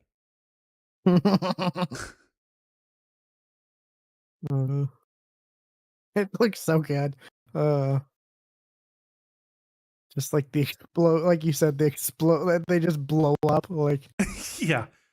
Just why does everything explode around you? you shot him with a gun. You didn't shoot. You didn't like what? Like,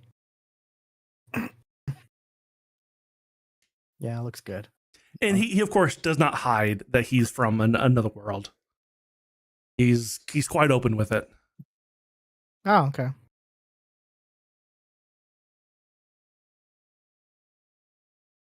Yeah, I'm excited to give that a view.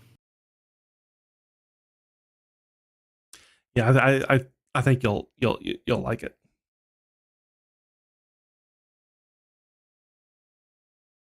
All right, what else you got?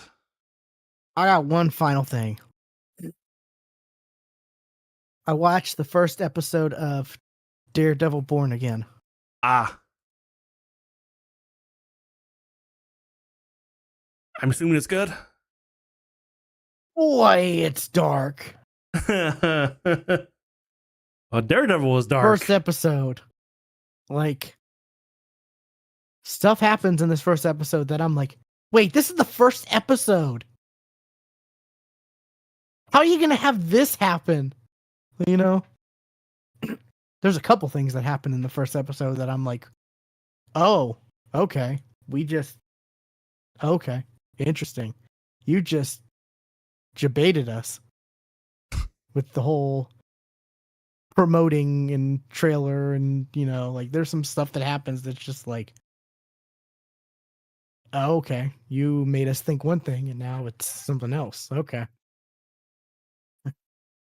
I'm not quite sure when this takes place in the timeline of the MCU. That's kind Definitely of a after little... Echo.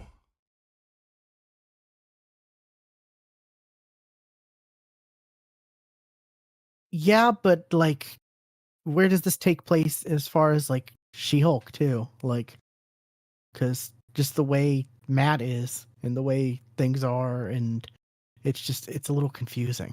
Like, because like he's given it up. Like he's basically, it starts with him and he's like not Daredevil anymore.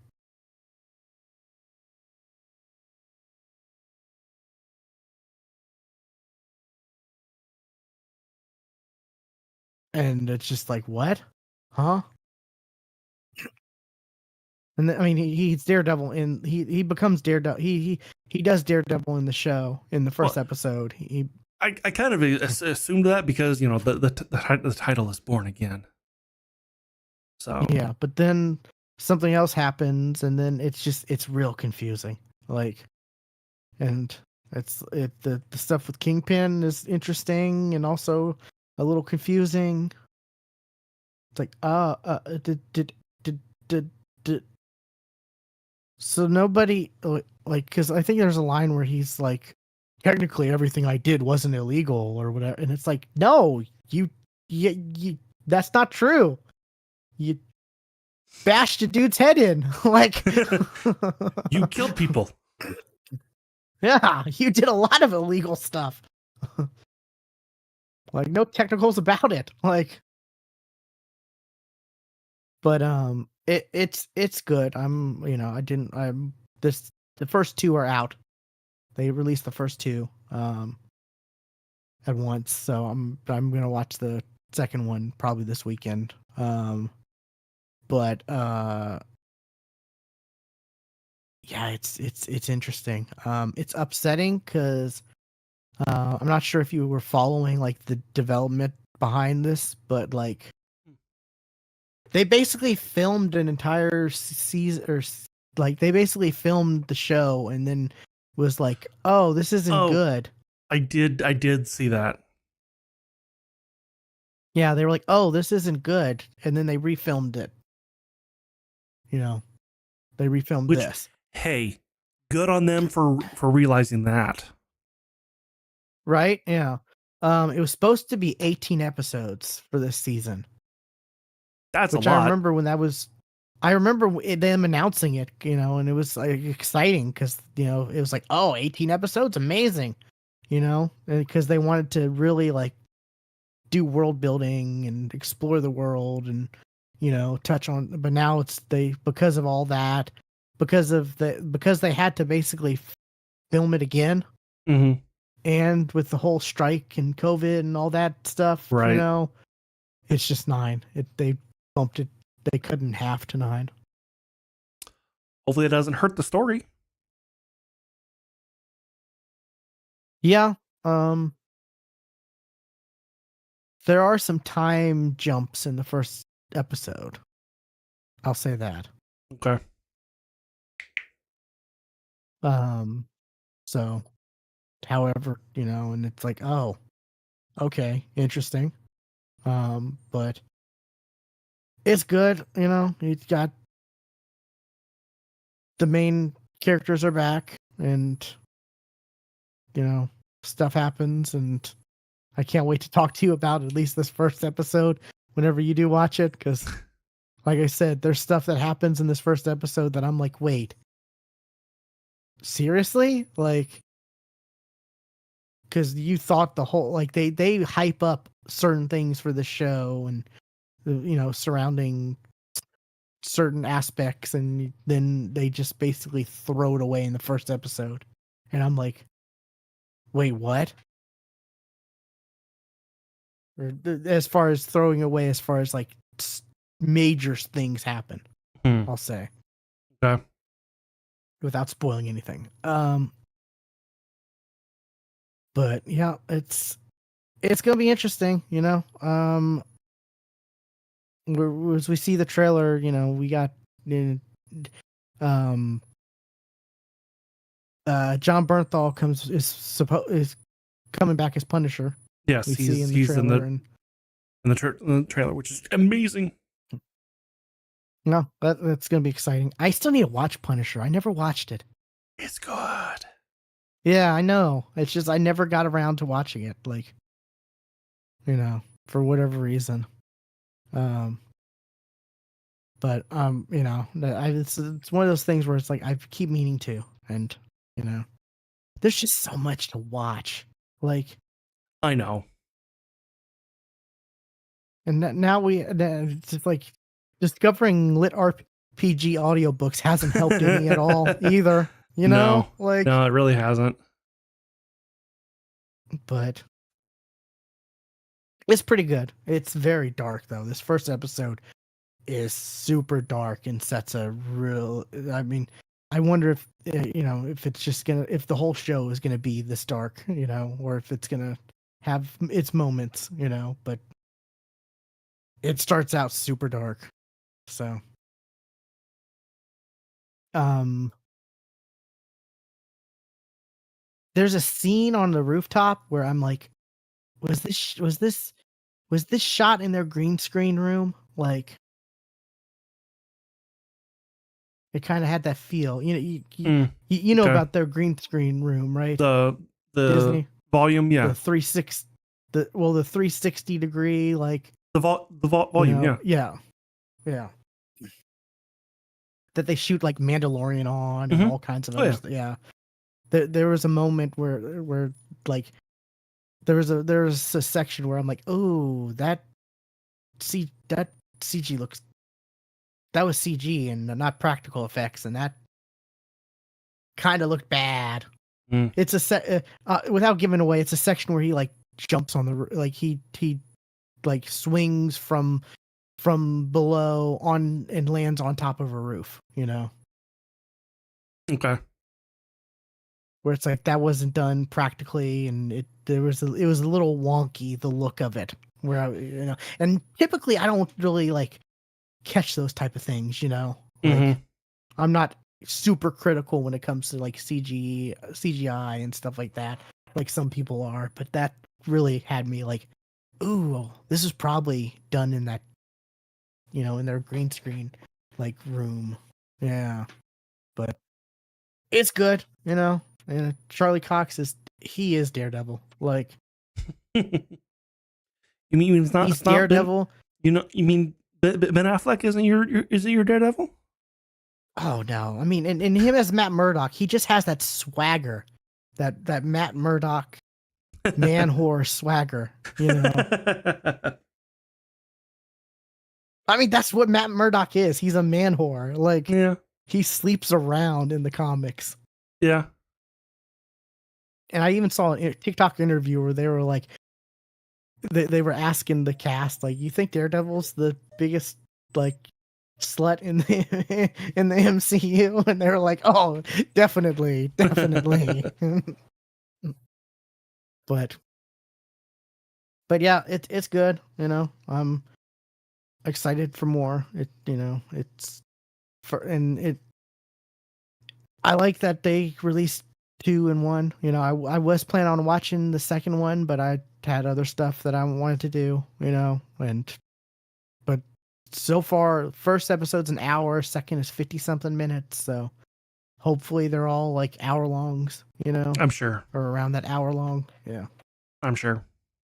I didn't pay attention to the credits because a lot of these, the credits are like 5 minutes themselves. You know, a lot of these MCU shows, the Yeah. credits are like super long. Wasn't paying attention on the credits this time though. So, but it's good. But yeah, that's the last thing I got. Okay. I got one more thing. I watched a movie on Netflix. One that you probably never heard of, because I never heard of it either. Called Rebel Ridge. Nope. Yeah, and it really doesn't have anybody like big in it either. Like the only, like I recognized 2 people. One was the chick from from Bridge to Terabithia. She's in it. And I also recognized the sheriff. Is that Don Johnson? No. Yes, it is. It looks like him. Oh, it is? Okay. Yes. I was like, he kind of looks like him, but he looks a little younger. Like they don't have him looking as old as he has in other stuff. Okay. Oh, this came out last year. Johnson. Okay. And those are the only 2 people that I recognized at all. Basically, the story is a guy is coming into town to bail out his cousin, and on the way, he gets pulled over by some cops who find, and to bail his cousin out, he's just got a bag of money. Like it's not like a check or anything like that. It's just okay. he's got money in a bag. And the cops, they pull him over. Of course, they're like, "Hey, you got any drugs?" Yeah, we're gonna check anyway. Well, this looks like drug money to me, and take his money. And he kind of comes to find out, like, maybe these cops aren't quite on the up and up. Yeah. Interesting. Small town. Cops aren't. They're maybe do some shady stuff behind the scenes, kind of a thing. And the main character also happens to be a member of the Marines, who is also the instructor to the Marines. It's like a martial art ripoff. It kind of is. It's that's what I'm hearing. Like not that it's like bad, but no, it is definitely like. It is definitely in that type of story. Yeah. It's like not that it's a bad thing, but that's what it's sounding like to me. It's sounding it's definitely that. And it's good. I liked it. I enjoyed it.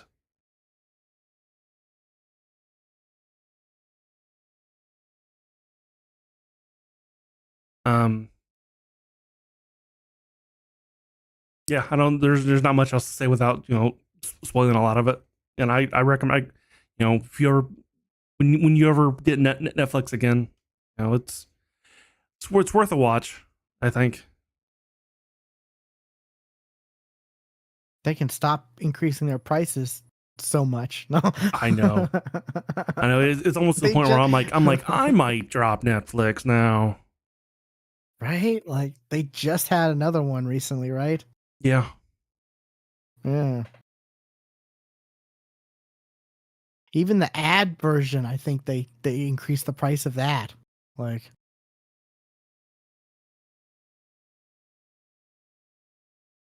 It's 'cause it was like it's yeah. it's so damn expensive. Yeah. And you don't even get the 4K version, so like, right? So, No. No, yeah. I pay the $18 fucking version, which is the standard. Was it the premium is like $24 or something, right? $24.99. I'm looking at it right now. Yeah. That's for one streaming service. Gosh. But I saw something that was talking about how like what is it? There's a comedy buddy movie or whatever with Adam Sandler and someone else. Is it Jim Carrey coming out?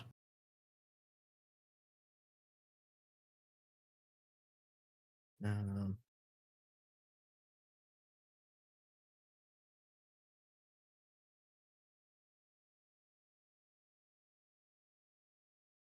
no, it's two comedy people. Like I think it's Adam Sandler and someone else.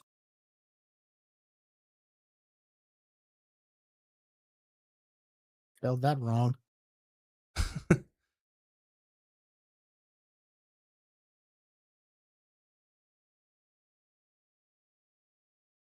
I mean,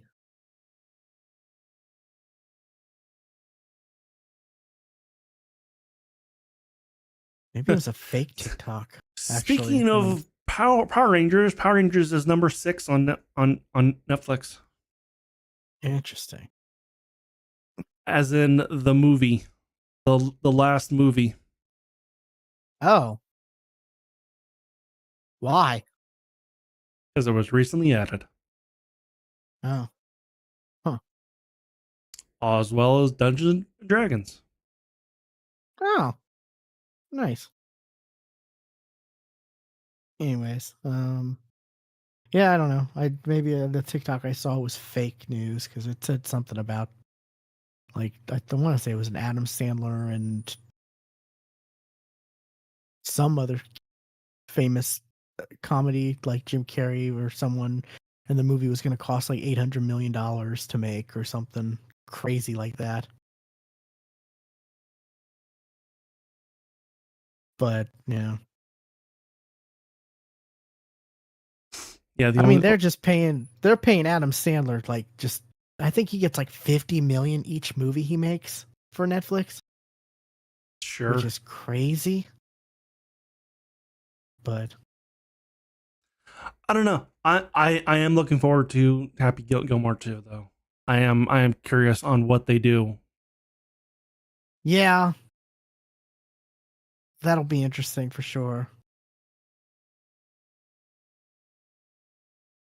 But like, and but if that goes well, like, are they just gonna make sequels to his other classic movies?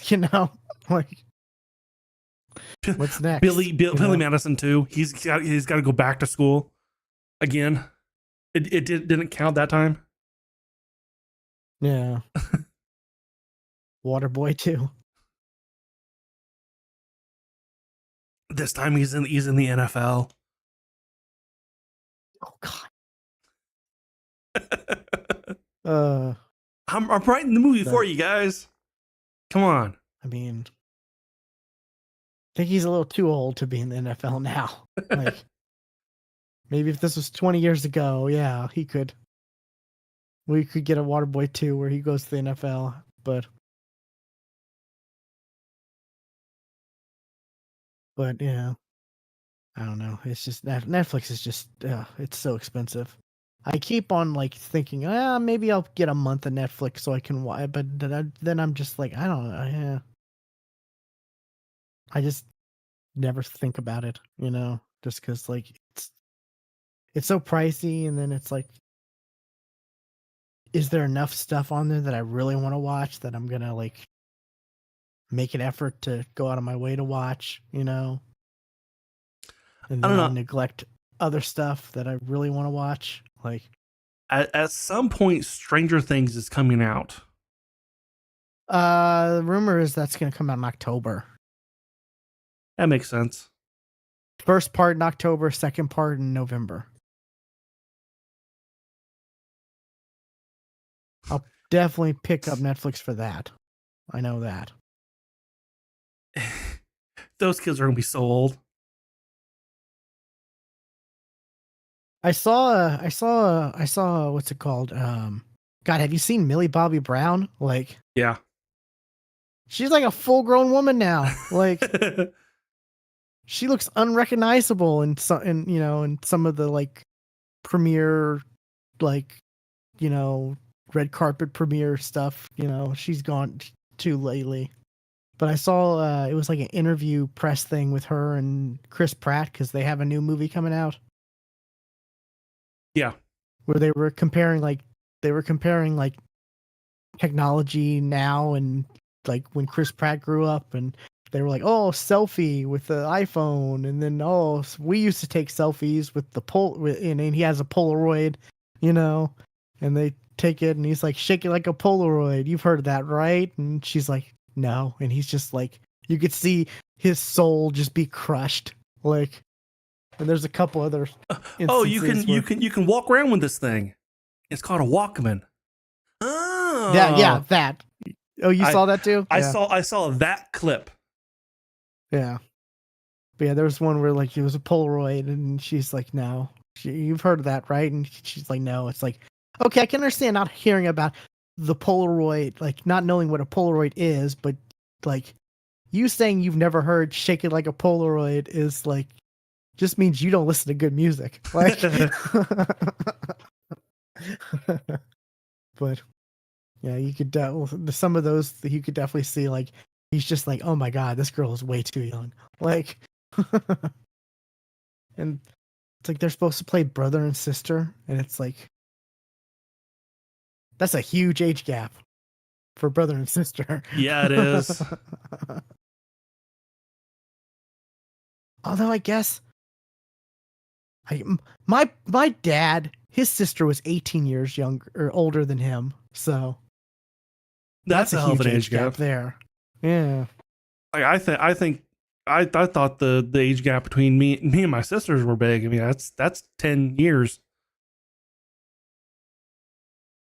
But yeah. It's weird because yeah, the my mom's mom is the same age as my dad's sister, I think.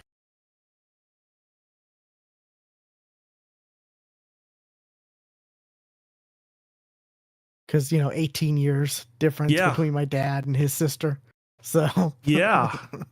yeah, that's weird, right? Yeah. Yeah. uh there's a little age gap between my dad and or there was an age gap between my dad and my mom, but it was only like it was like 8 years, I think, which isn't too bad, but not to what it is now. Oh my god, there's some age gaps now that's just like creepy, you know?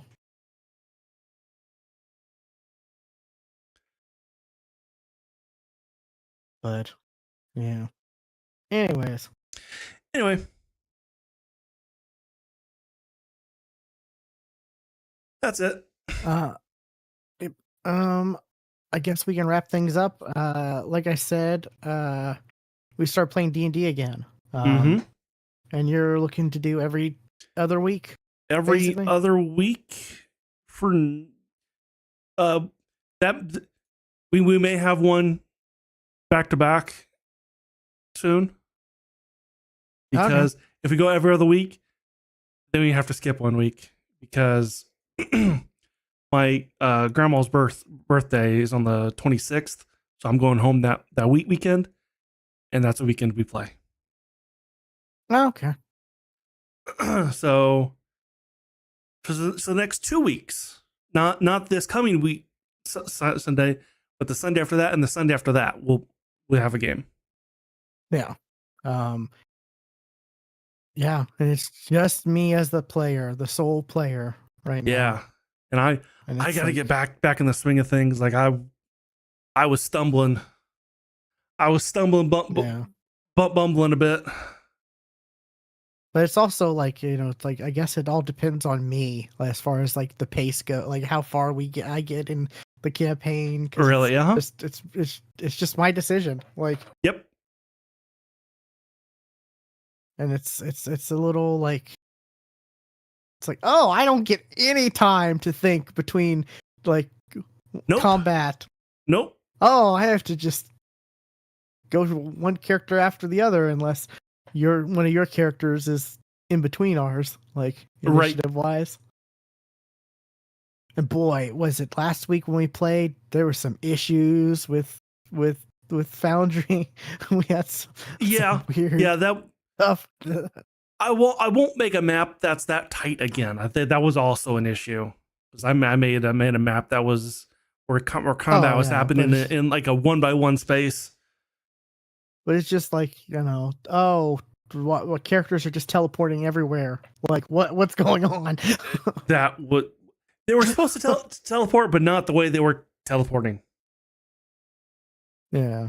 Or when I like would collapse, or when I would like dismantle my party into the fort, they would just go like everywhere and not even like that was because of the map.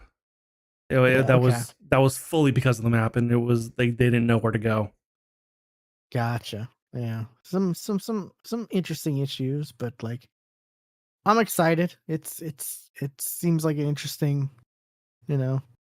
it's seems very lit RPG / isekai inspired, and I'm here for it. Gee, I wonder why. Yeah. And I'm playing myself. Uh-huh. So, what would I do? I do this. Yep, that's exactly. I don't have to think. What would my character do? Nope. What's the motivation for my character? What would he do? How would he react, or how would he or she react to this? No, I just got what's my gut instinct. Yeah, okay, I'll do that. Yeah, that's kind of why I decided to do that. Was just because, if it's just gonna be me, then I can just play me and just go with the flow. Yeah, exactly. So. But be sure Stuart definitely streams that, so be sure to follow him on twitch.tv/casualterror. I'm gonna try to maybe stream my side of it. I need to figure all the stuff out with that though. I'm twitch.tv/willplaygames. And if you want to follow us on social media, Stuart's Casual Terror on Blue Sky, and I'm willplaygames _ on Twitter. I've really been like not doing social media or anything like that, like lately. Well, it's not less than normal. You don't have to anymore. Yeah, unfortunately, yeah. But I need to like I need to like get back into some of that, But anyways, until next time, yeah, that's it. And remember, no animals will harm make this podcast.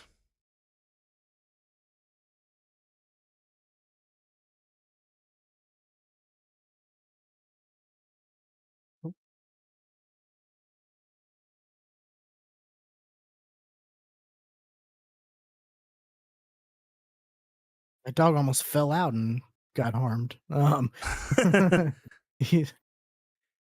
no animals were harmed yet. We hear him whining all the time, though.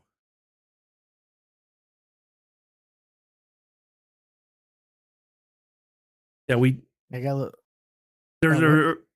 it sounds like one of your dogs crying.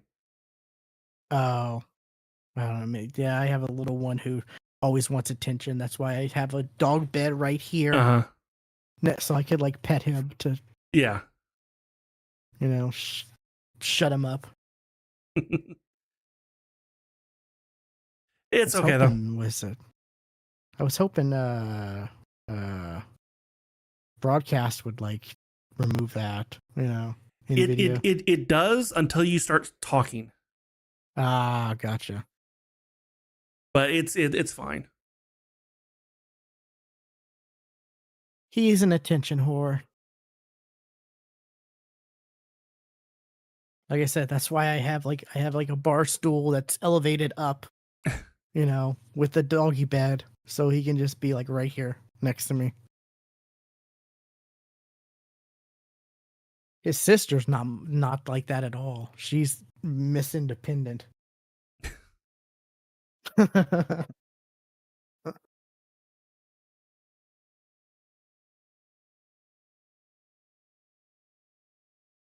Which is ironic because like she was the one I picked out, because I got him for my mom and uh, Urza was for me. That's why I named her Urza. Yeah. Christmas gifts 8 years ago. Yeah, got them on Christmas Eve. Nice. I just saw Craigslist ad and was like, it's been a few months since my dog I had since childhood passed away. I want another dog, and saw the ad and was like, oh, there's 2 of them. Okay, cool.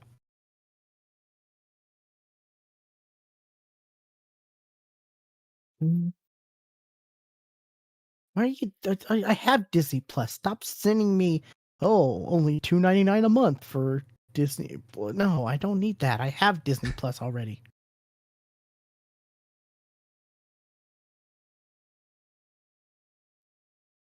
But you could be paying more.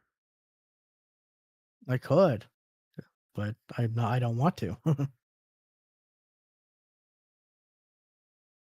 I pay $2.99 a month for Disney and Hulu, so because I'm on that Black Friday deal for a whole year, and it expires right in time to re-up every Re-up. year. So Yep, I'm also on that Hulu deal.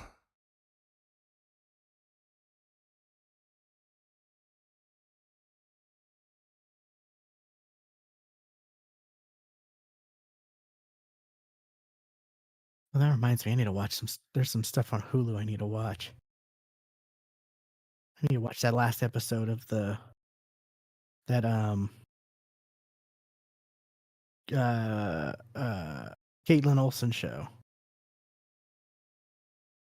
The procedural crime drama where she's Oh, like a gifted, where it's kind of like Psych, yeah. but she's just born with it. Which, funny enough, the finale of that was directed by the actor who plays Sean in Psych. Nice. Yeah, so a lot of people were like, "Oh my god, are we gonna get a crossover in season 2?" Because the actor is. And it's like probably not, but it's funny that he directs the show. He directed an episode of the show that's similar to the show he was on. Like,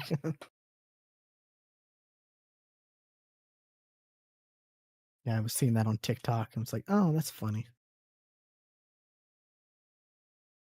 Oh, what's Solo Leveling on? What episode are they on?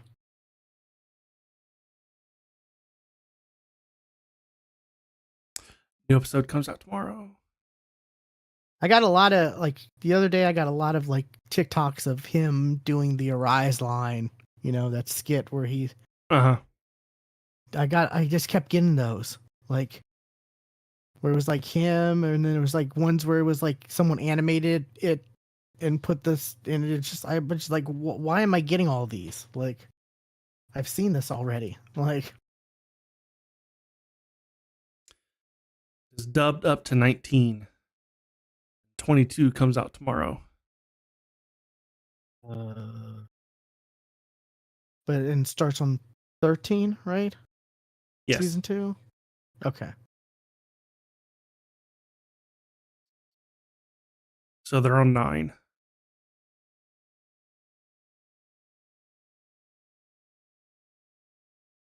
Cool.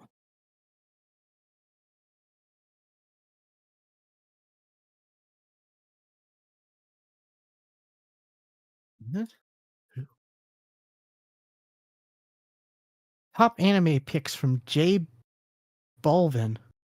Who?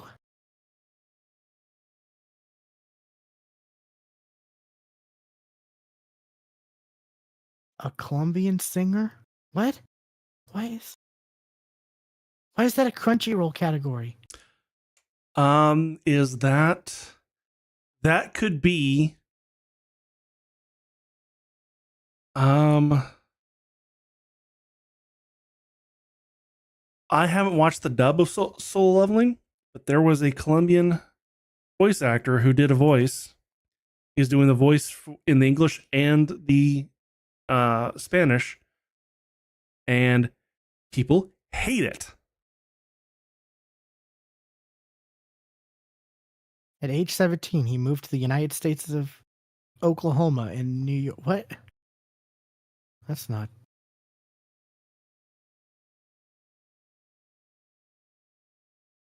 IMDb, you need to check what you wrote. I'm thinking maybe you got some AI work because it says at age 17 he moved to the United States of Oklahoma and New York to learn English. Yep, that is the voice actor for a character in season 2. No, United States of Oklahoma and New York. Yeah, that's still not a proper sentence. United States of. Yeah, that's weird. They must have AI doing stuff. Yeah, people did not like that voice because he's Colombian and he does not speak English well.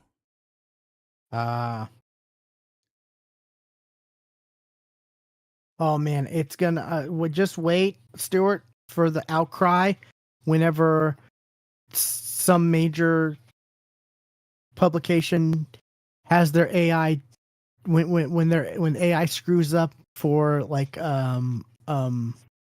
what's it called like a famous person when they die, their obituary. Like their obituary story. You know how like IMDb will have something and New York Times will have something. One of these major sites is gonna have an AI do it, and it's gonna fuck up royally because AI will, it's not there yet, right? And it's gonna be an outcry, because it's of the disrespect, which it kind of is disrespectful. You can't have an actual person like do an obituary story, like.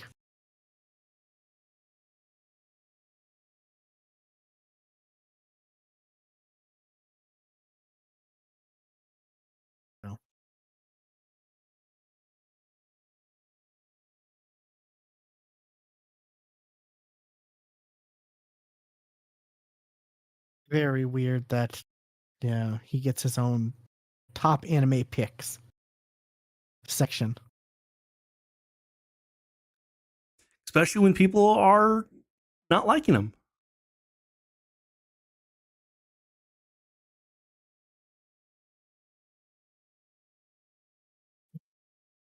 I got reincarnated into a what? I love that. That's a category. It's the typical, slime, Tanya the Evil, Storm a Spider, Skeleton Knight. Yeah, it's all the ones you would expect to be in this category. Vending machine. God, I did not expect the Reborn as a vending machine to be as good as it was. It was good. It had no right to be that good. Hey, hold up! That's not a reincarnation.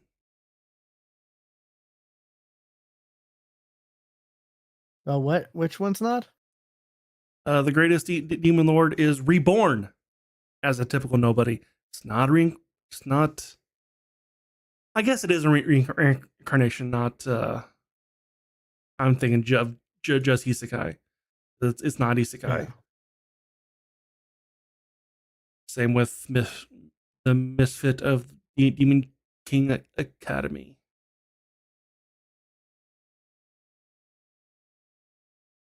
Man, I want more. So I'm a spider. So what? Me too. Apparently, there's like a mobile game that's pretty popular, right? Mm-hmm. Yeah. Yep. It's like, doesn't that mean like the demand for more would be there? Like, I don't know. Maybe we'll get it in like 5 more years. Maybe it'll be like a what's it called? Devil is a part timer slash um in another world with my smartphone type situation where it's like we get a season 2 like way long after. Yeah.